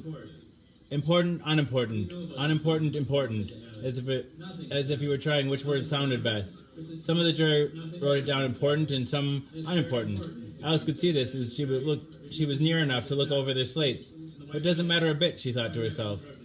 At this moment the king, who had been for some time busily writing in his notebook, called out silence and read out from his notebook, Rule 42, all persons more than a mile high to leave the court. Everybody looked at Alice. I'm not a mile high, said Alice. You are, said the king. Nearly 2 miles, added the queen. Well, I shan't go at any rate, said Alice. Besides that, that's not a regular rule. You invented it just now. It's the oldest rule in the book, said the king. Then it ought to be number 1, said Alice. The king turned pale and shut his notebook hastily. Consider your verdict, he said to the jury in a low, trembling voice. There's more evidence to come yet. Please, your majesty, said the white rabbit, jumping up in a great hurry. This paper has just been picked up. Nearly 2 miles, added the queen. Well, I shan't go. What's in it, said the queen. I haven't opened it yet, said the white rabbit, but it seems to be a letter written by the prisoner to somebody. It must have been that, said the king, unless it was written to nobody, which isn't unusual, you know. Who is it directed to, said one of the jurymen. It isn't directed at all, said the white rabbit. In fact, there's nothing written on the outside. He unfolded the paper as he spoke, and added, it isn't a letter, it's a set of verses. Are they the prisoner's handwriting? Asked the juryman. No, they're not, said the white rabbit, and that's the queerest thing about it. The jury looked puzzled. You must have imitated somebody else's hand, said the king. The jury all brightened up again. Please, your majesty, said the knave. I didn't write it, and they can't prove that I did. There's no name signed at the end. If you didn't sign it, said the king, that only makes the matter worse. You must have meant some mischief, or you've signed your name like an honest man. There's a general clapping of hands at this. It was the first really clever thing the king had said that day. That proves his guilt, of course, said the queen. So off with... It doesn't prove anything of the sort, said Alice. Why you don't even know what they're about? Read them, said the king. The white rabbit put on his spectacles. Where shall I begin, your majesty, he asked. Begin at the beginning, the king said very gravely, and go until you come to the end, then stop. There was dead silence in the court whilst the white rabbit read these verses. They told me you had been to her, and mentioned me to him. She gave me a good character, but said I could not swim. He sent them word I had not gone. We know it to be true. If she should push the matter on, what would become of you? I gave her 1, they gave him 2. You gave us 3 or more. They all returned from him to you, though they were mine before. If I or she should chance to be involved in this affair, he trusts you to set them free exactly as we were. My notion was that you had been, before she had this fit, an obstacle that came between him and ourselves and it.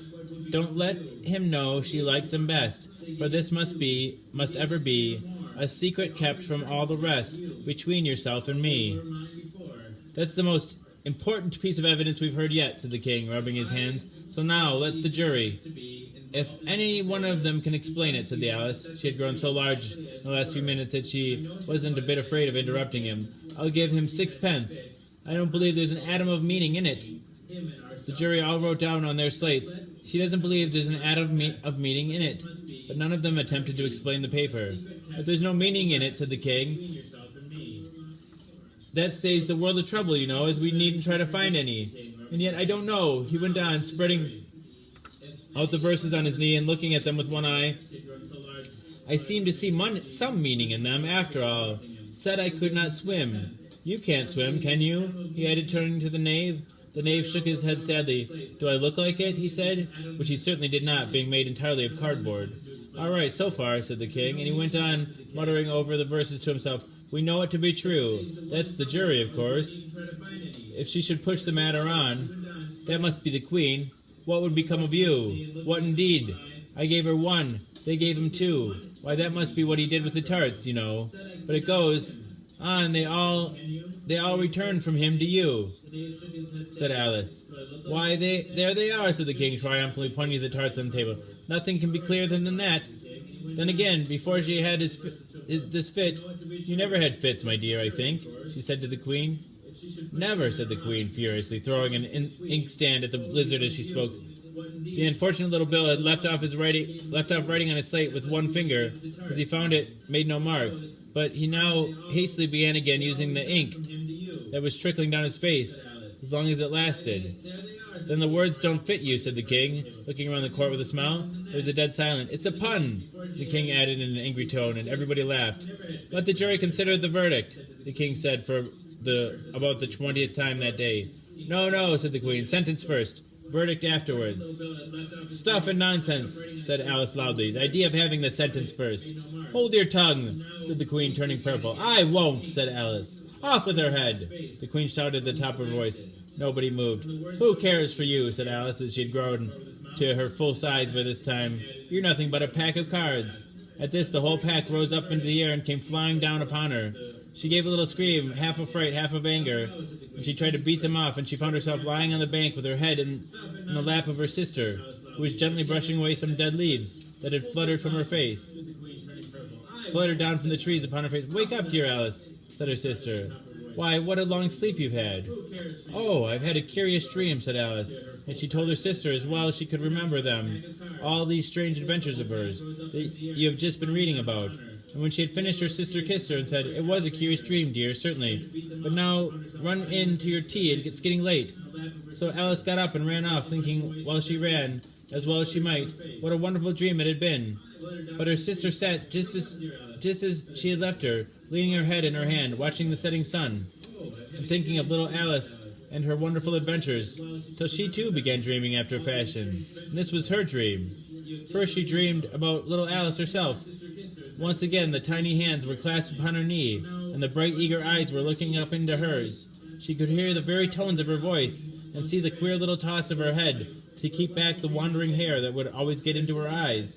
And still, as she listened, or seemed to listen, the whole place around her became alive with strange creatures of her little sister's dream. The long grass rustled at her feet as the white rabbit hurried by. The frightened mouse splashed his way through the neighboring pool. She could hear the rattle of teacups, and as the March Hare and his friends shared their never-ending meal, and the shrill of the queen ordering off her unfortunate guests to execution.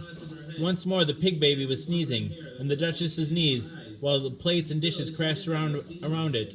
Once more the shriek of the griffin, the squeaking of the lizard's slate pencil, and the choking of the suppressed guinea pigs filled the air, mixed up with the distant sob of the miserable mock turtle. So she went on with closed eyes, and half believed herself in Wonderland, though she knew that she had but to open them again, and all would change to dull reality.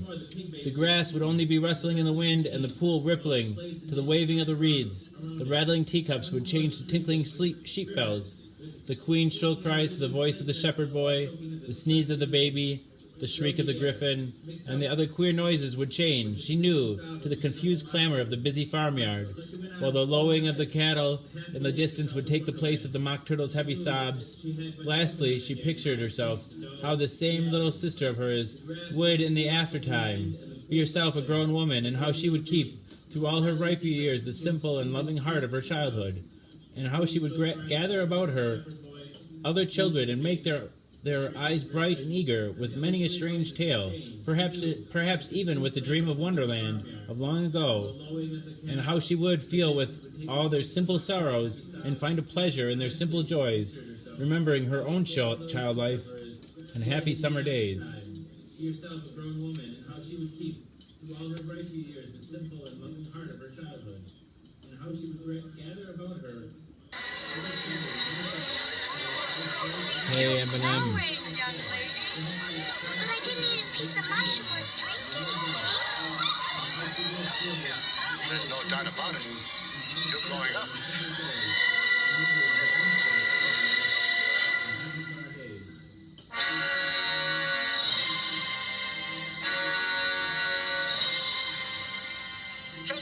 Can you hear me up there? Alice, you're the next witness. I can hear you. She's a monster. The queen should chop her down to size right now. What do you know about this business? Nothing. Nothing whatever. Nothing whatever. Oh, that's very important. How could it possibly be important? 31 minutes, thank you, Eminem. Unimportant, Your Majesty means, of course. Unimportant, I meant, of course. Rule 42.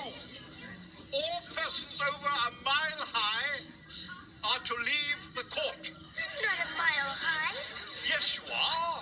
I most certainly am not. Nearly 2 miles high. I don't mean to be rude, Your Highness, but you really don't know what you're talking about. Besides, it's not a regular rule. You invented it just now. Young lady, that is the oldest rule in the book. Then it ought to be number 1. Give me a verdict. Give me a verdict. But there's more evidence to come yet. Please, Your Majesty, a very important envelope has just been found. Why don't Bells you and just let bows. the poor prisoner go? You can see he's a nice man. What's in the envelope? Your Majesty, a set of verses. Your Majesty, please. I didn't write them.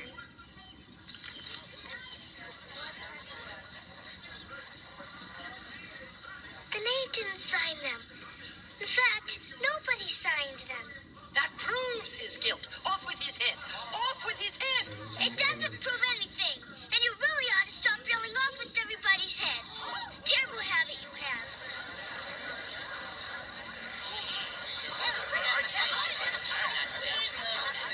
Silence! Silence! Just set the prisoner free and let him go home.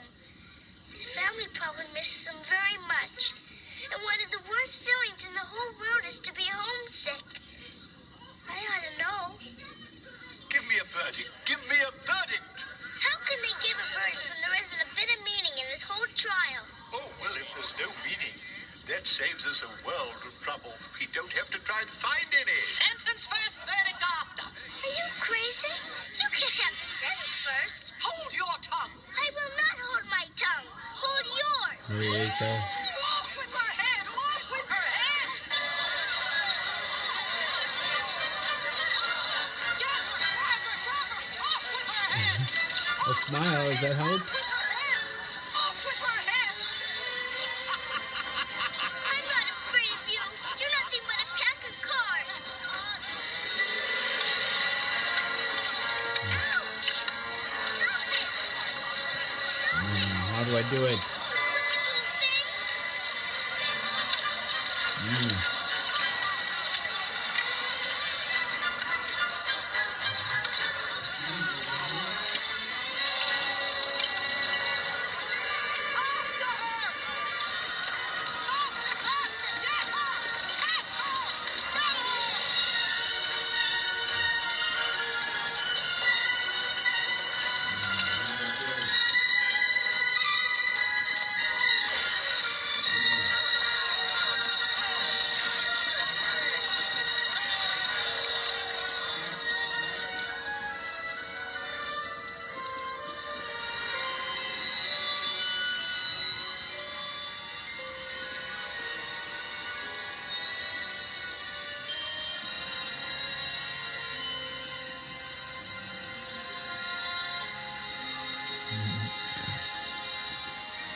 She's shrunk down to size now, though.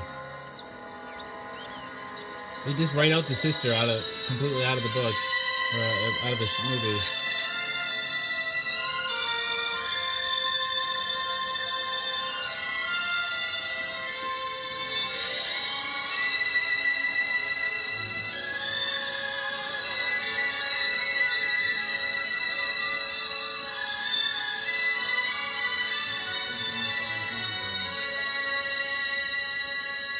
Mother, I'm back. Yeah, this is Alice in Wonderland. We just finished Alice in Wonderland. Mother. We're reading. Mother. And I have Through the Looking Glass too, though.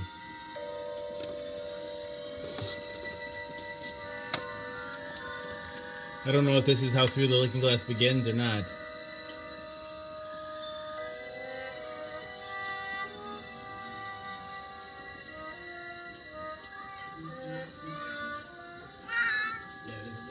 There's Dinah. We just finished Alice in Wonderland. We're reading Hey, Carl. I don't know if this is how Through the Looking Glass begins or not. Dinah, I'm home. I'm home.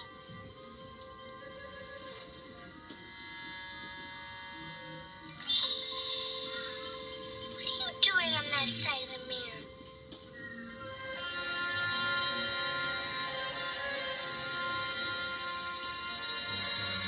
Mother, Father, I'm here. Look. I'm here. On the other side of the mirror. Mother, Father. Well, that's right. You said you gotta let us know. Be safe. Be safe. Mother, Father, I'm here. On the other side of the mirror.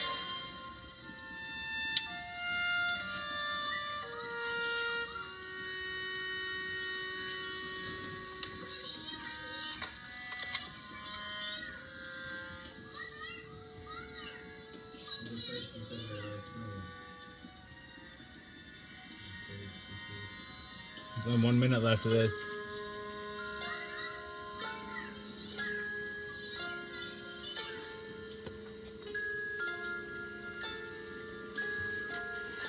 How much snow did you get? Jabberwocky.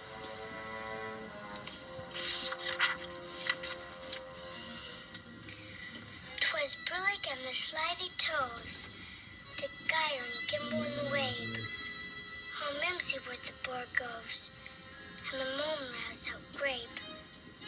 Beware the Jabberwock, my son, the jaws that bite, the claws that catch. Beware the Jub-Jub bird, and shun the filmiest bandersnatch. I can just tell this is supposed to be a scary poem. It's a good thing I'm grown up, or I probably would be a little frightened.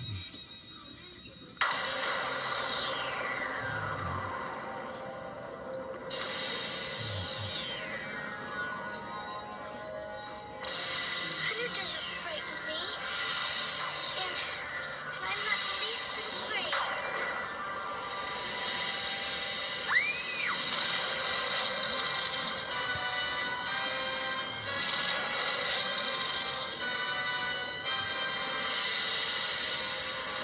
Jabberwocky. This is my favorite part when I was a kid.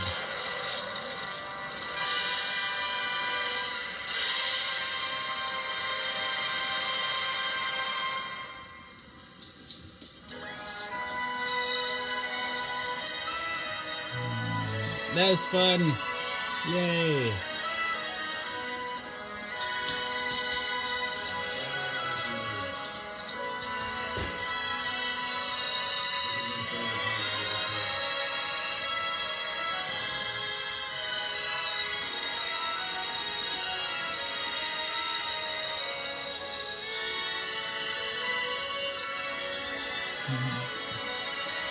Do the Looking Glass is even more fun.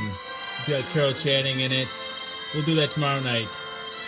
Do the Looking Glass tomorrow night.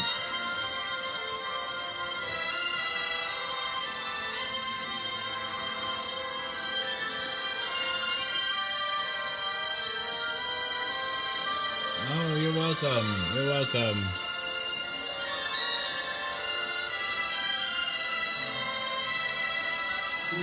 I think there's programs that let you download YouTube videos, right? I never use a computer anymore, but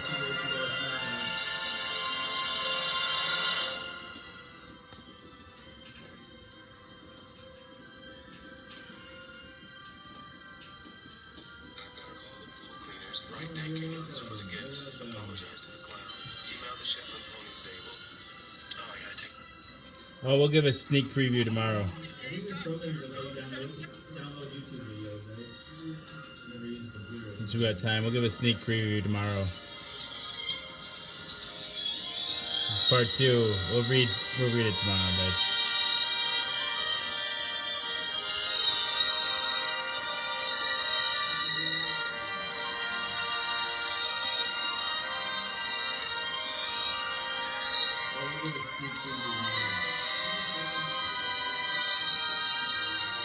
Steve Allen, he sounds familiar. Ernest Borgnine, yeah, he's familiar for sure.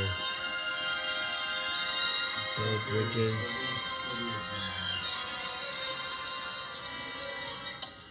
Lloyd Bridges. Red Buttons. Carol Channing, my favorite.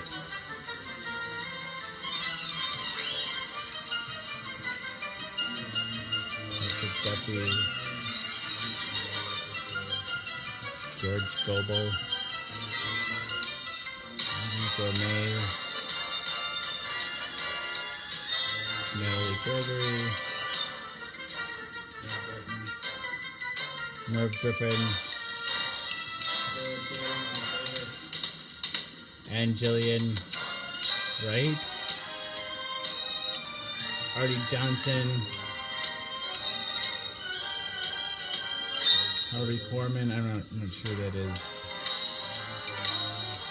Steve Lawrence.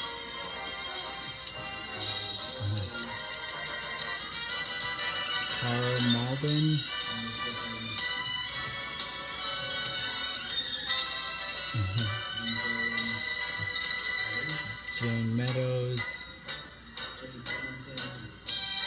Donna Mills. Pat Morita. Yeah, nice. Robert Morley.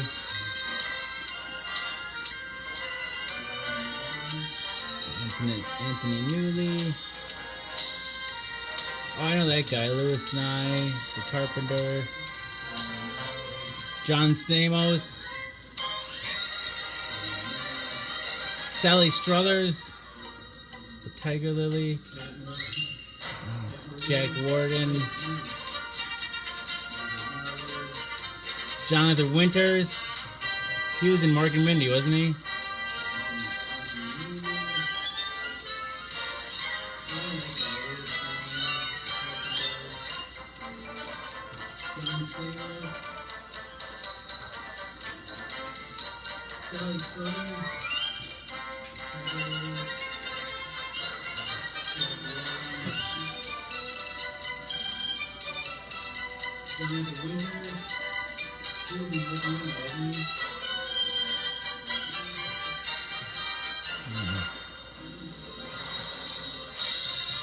He was like the newborn egg, right? So you grow backwards and that. If you're from wherever Mark's from, you're hatch fully grown and you shrink down to.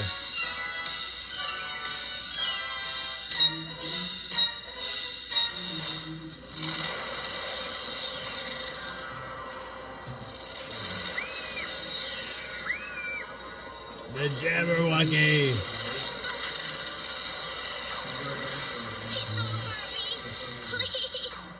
Yeah, this one I love. This is my favorite.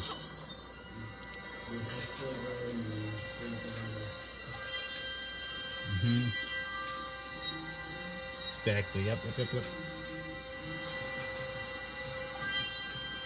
And a lighter.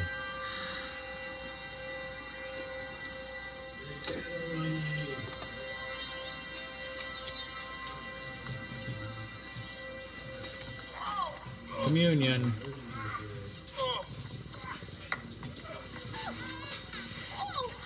I'm terribly sorry. I really didn't mean to knock you all over.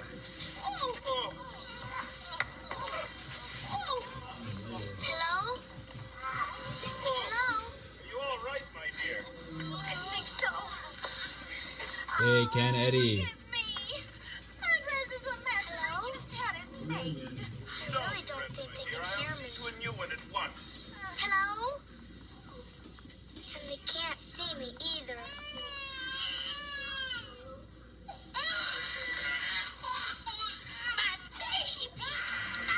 I love Carol Channing's voice. My baby! My baby!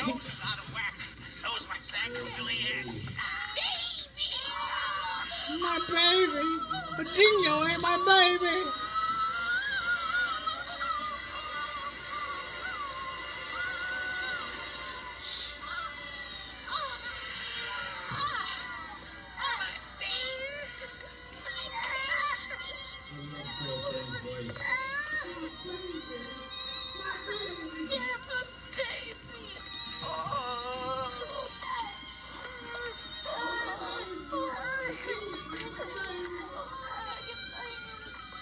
Mind the tornado.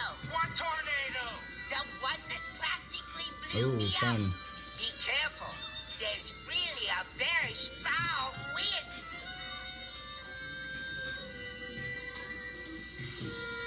It's gonna take you hours to get on that table if I don't help you.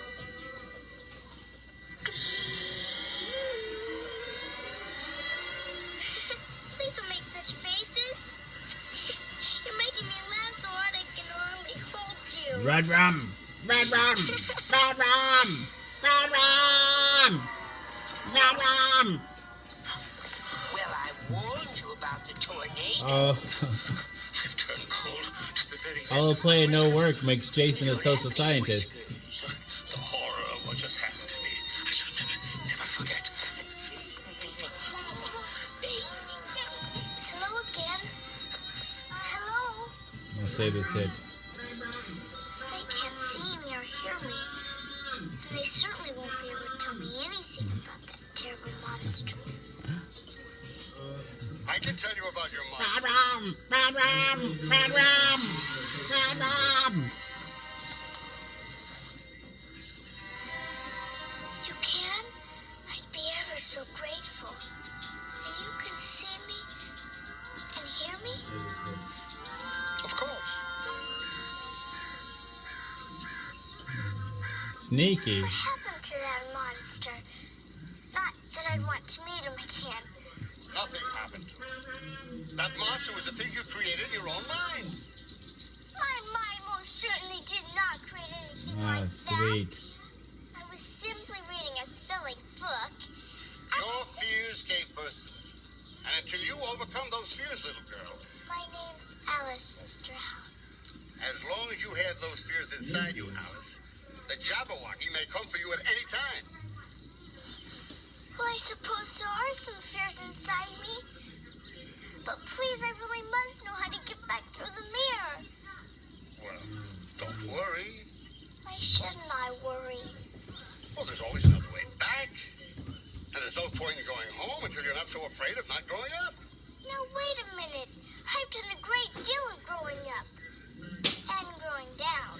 When you overcome the great fear in you, then and only then will you be able to stop the frightening appearances of the Jabberwocky and return to your family. But how? 420. You 420. know the answer to that. I don't know. If I knew, I would tell myself. And you don't care, or you'd tell me. You really would. Oh, but I do care. And you will see that all the creatures in Looking Glass Land care. Why should they? Because when the fear in you creates the Jabberwocky, it is dangerous for all of us around here. It is really to our best interest if you cure these terrible afflictions by yourself. The best way to do it is to So stay it'll here be and interesting listen to me see. for a few years. It'll be interesting to see, I think. I can't stay here for another moment. It seems like in the Looking Glass books, Alice wakes up and it's her sister having the dream.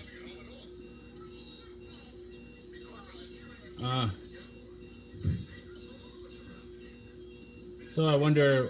Yeah, I'm curious, but we'll see tomorrow. I guess we'll do some more of the book tomorrow.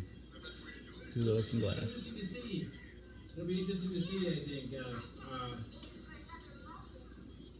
It seems like in the Looking Glass book, Alice wakes up and it's her sister having the dream.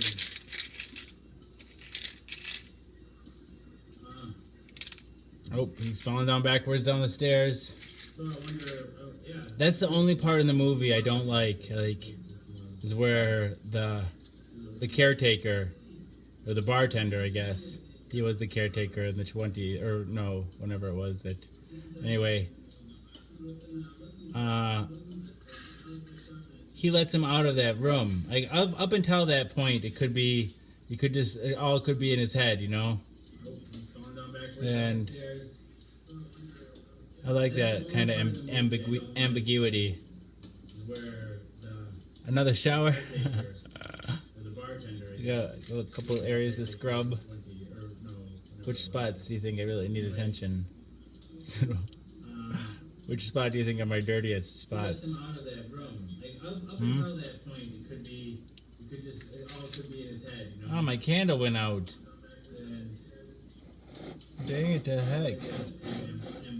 ambiguity. Ambiguity. All right. Yeah, a couple areas to scrub. Which spots do you think I really need attention? Which spot do you think are my dirtiest spots? Engage mini fireplace. Oh, my candle went out. Dang it to heck.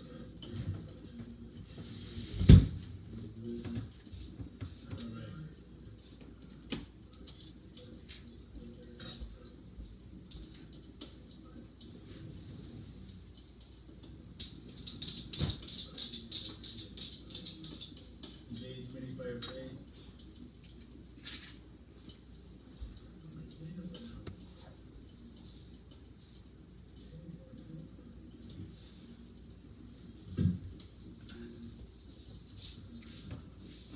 Oh, you need not be afraid of Carl.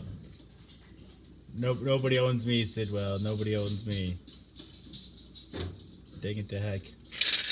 Alright. People often wonder what my show is about. The premise is deceptively simple. I take my HIV medication live on the Hey, Amanda Marie. I take my HIV medication live on the Book of Face each day in front of friends, family, and strangers. I do so in order to embrace stigma, dispel ignorance, and find support. After After 424 pills, or 494 pills, 494 shows, a number of bells, whistles, and bows have risen up and around and about the show. Bells, bows, and other people, the people that come back night after night and give me their most valuable resource, their time. To me, that's the most significant thing that's risen up and around and about the show, the community. Therein lies the support that I was looking for. But a number of bells, whistles, and bows have risen up and around and about the show. Ding dong bell, boy does she know. Hell, I mean, heck, this show has it all.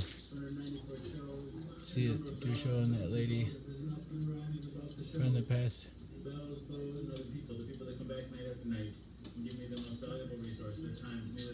Wow, I've got lots of, definitely more than one show dedicated to her, but I'm happy to do another one.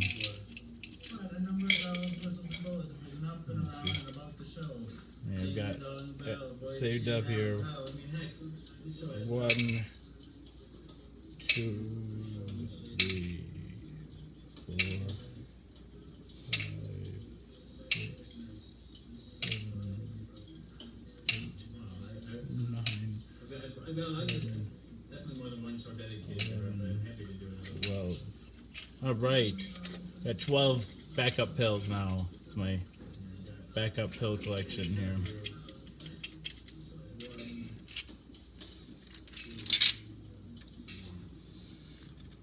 Eileen was her name. She gave me this purple flower here.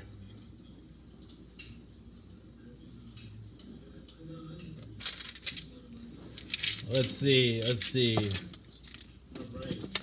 That's 12 backup pills now. Backup pill collection.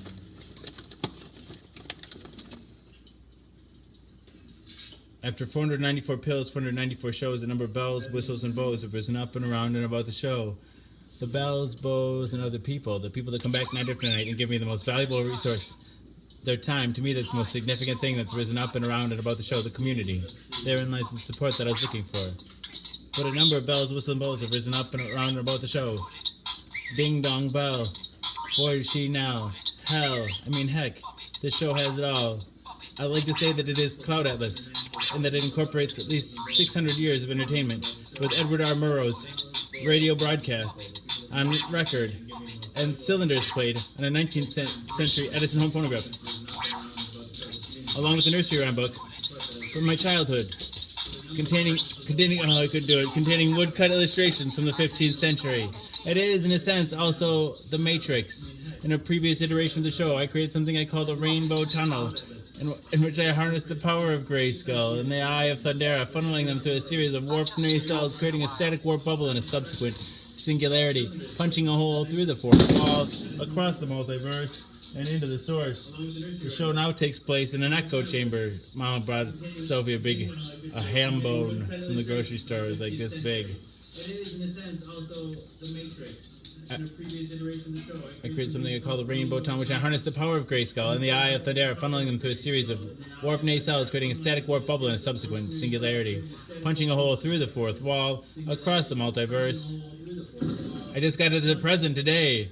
2 Trump things. The show now takes place in an echo chamber. Now takes place in an echo chamber created by me that serves as a way station between our reality and the source. I don't expect lay people to fully understand as this is advanced social science. Yeah, so the show is also like an old-timey variety show, Carol Burnett style, mixed with a merry melody of Looney Tunes and a measure of Mork and Mindy, a dash of Mr. Ed, and two doses of Alice in Wonderland, a helping of Hee-Haw, heaps of Benny Hill, a hint of the Highlander, tons of the Twilight Zone, a tincture of Teen Wolf. Oh, now it's of Oz. You don't have to be afraid of the thing that... Just a... Yeah, so the show's also like an old-timey variety show. We can laugh at him that way.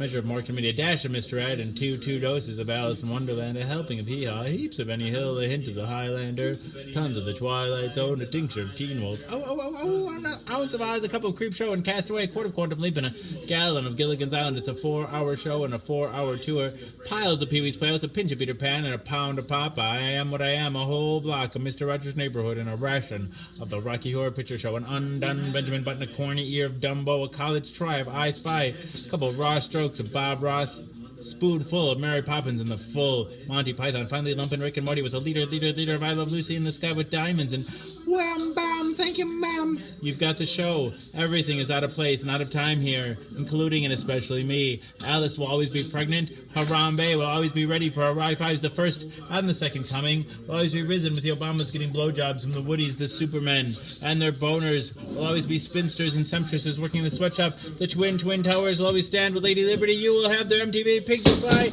Disco and dance will reign like men did in the days of old. I write nightly the future history of anachronism for your future children and your elderly grandparents. May they enjoy it now and time immemorial. If I'd have people take only one thing away from this show, it would be the knowledge that HIV is preventable. If you're HIV negative, there's a once-a-day pill you can take. They call it PrEP, pre-exposure protocol. The pill is Truvada. You take it, if you're HIV negative, you take it once a day, and it works like a highly effective chemical condom. It prevents HIV. But if you're already HIV positive like me, treatment is prevention. By taking my medication every day and maintaining an undetectable viral load makes it so I'm not contagious.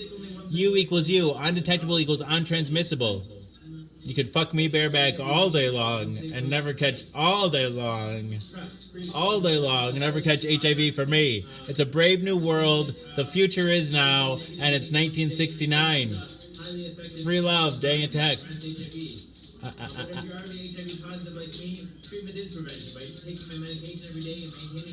Jenny's back. You were making me blush during the shower too. Dang it to heck. Everybody likes bareback. Woo woo. Dang it, double dog, dang it. All right.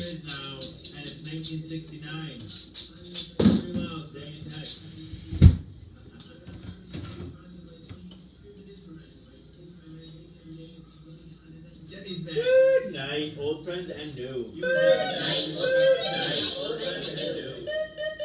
Good night, old friend.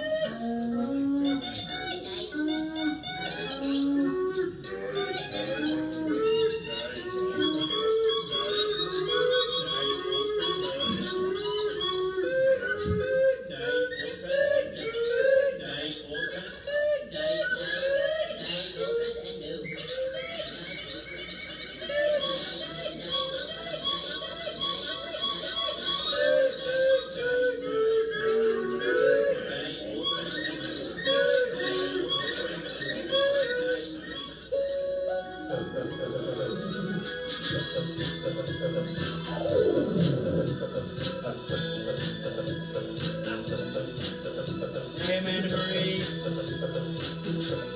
Say hi to Bud Lover for me.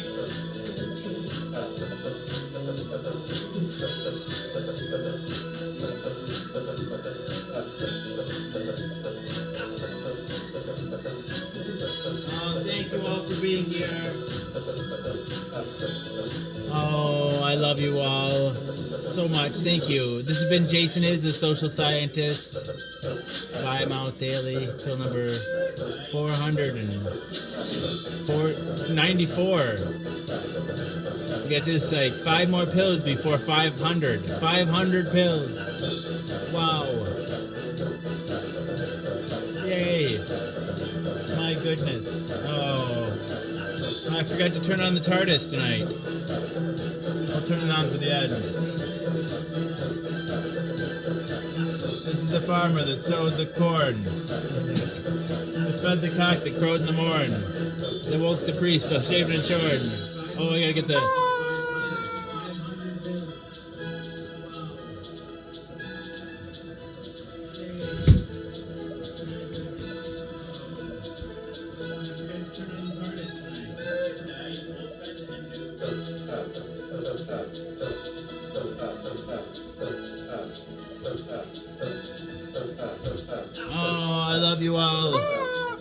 back tomorrow. I'll have more ideas for you, and you'll have things you want to talk about, and so will I. Oh, I love you.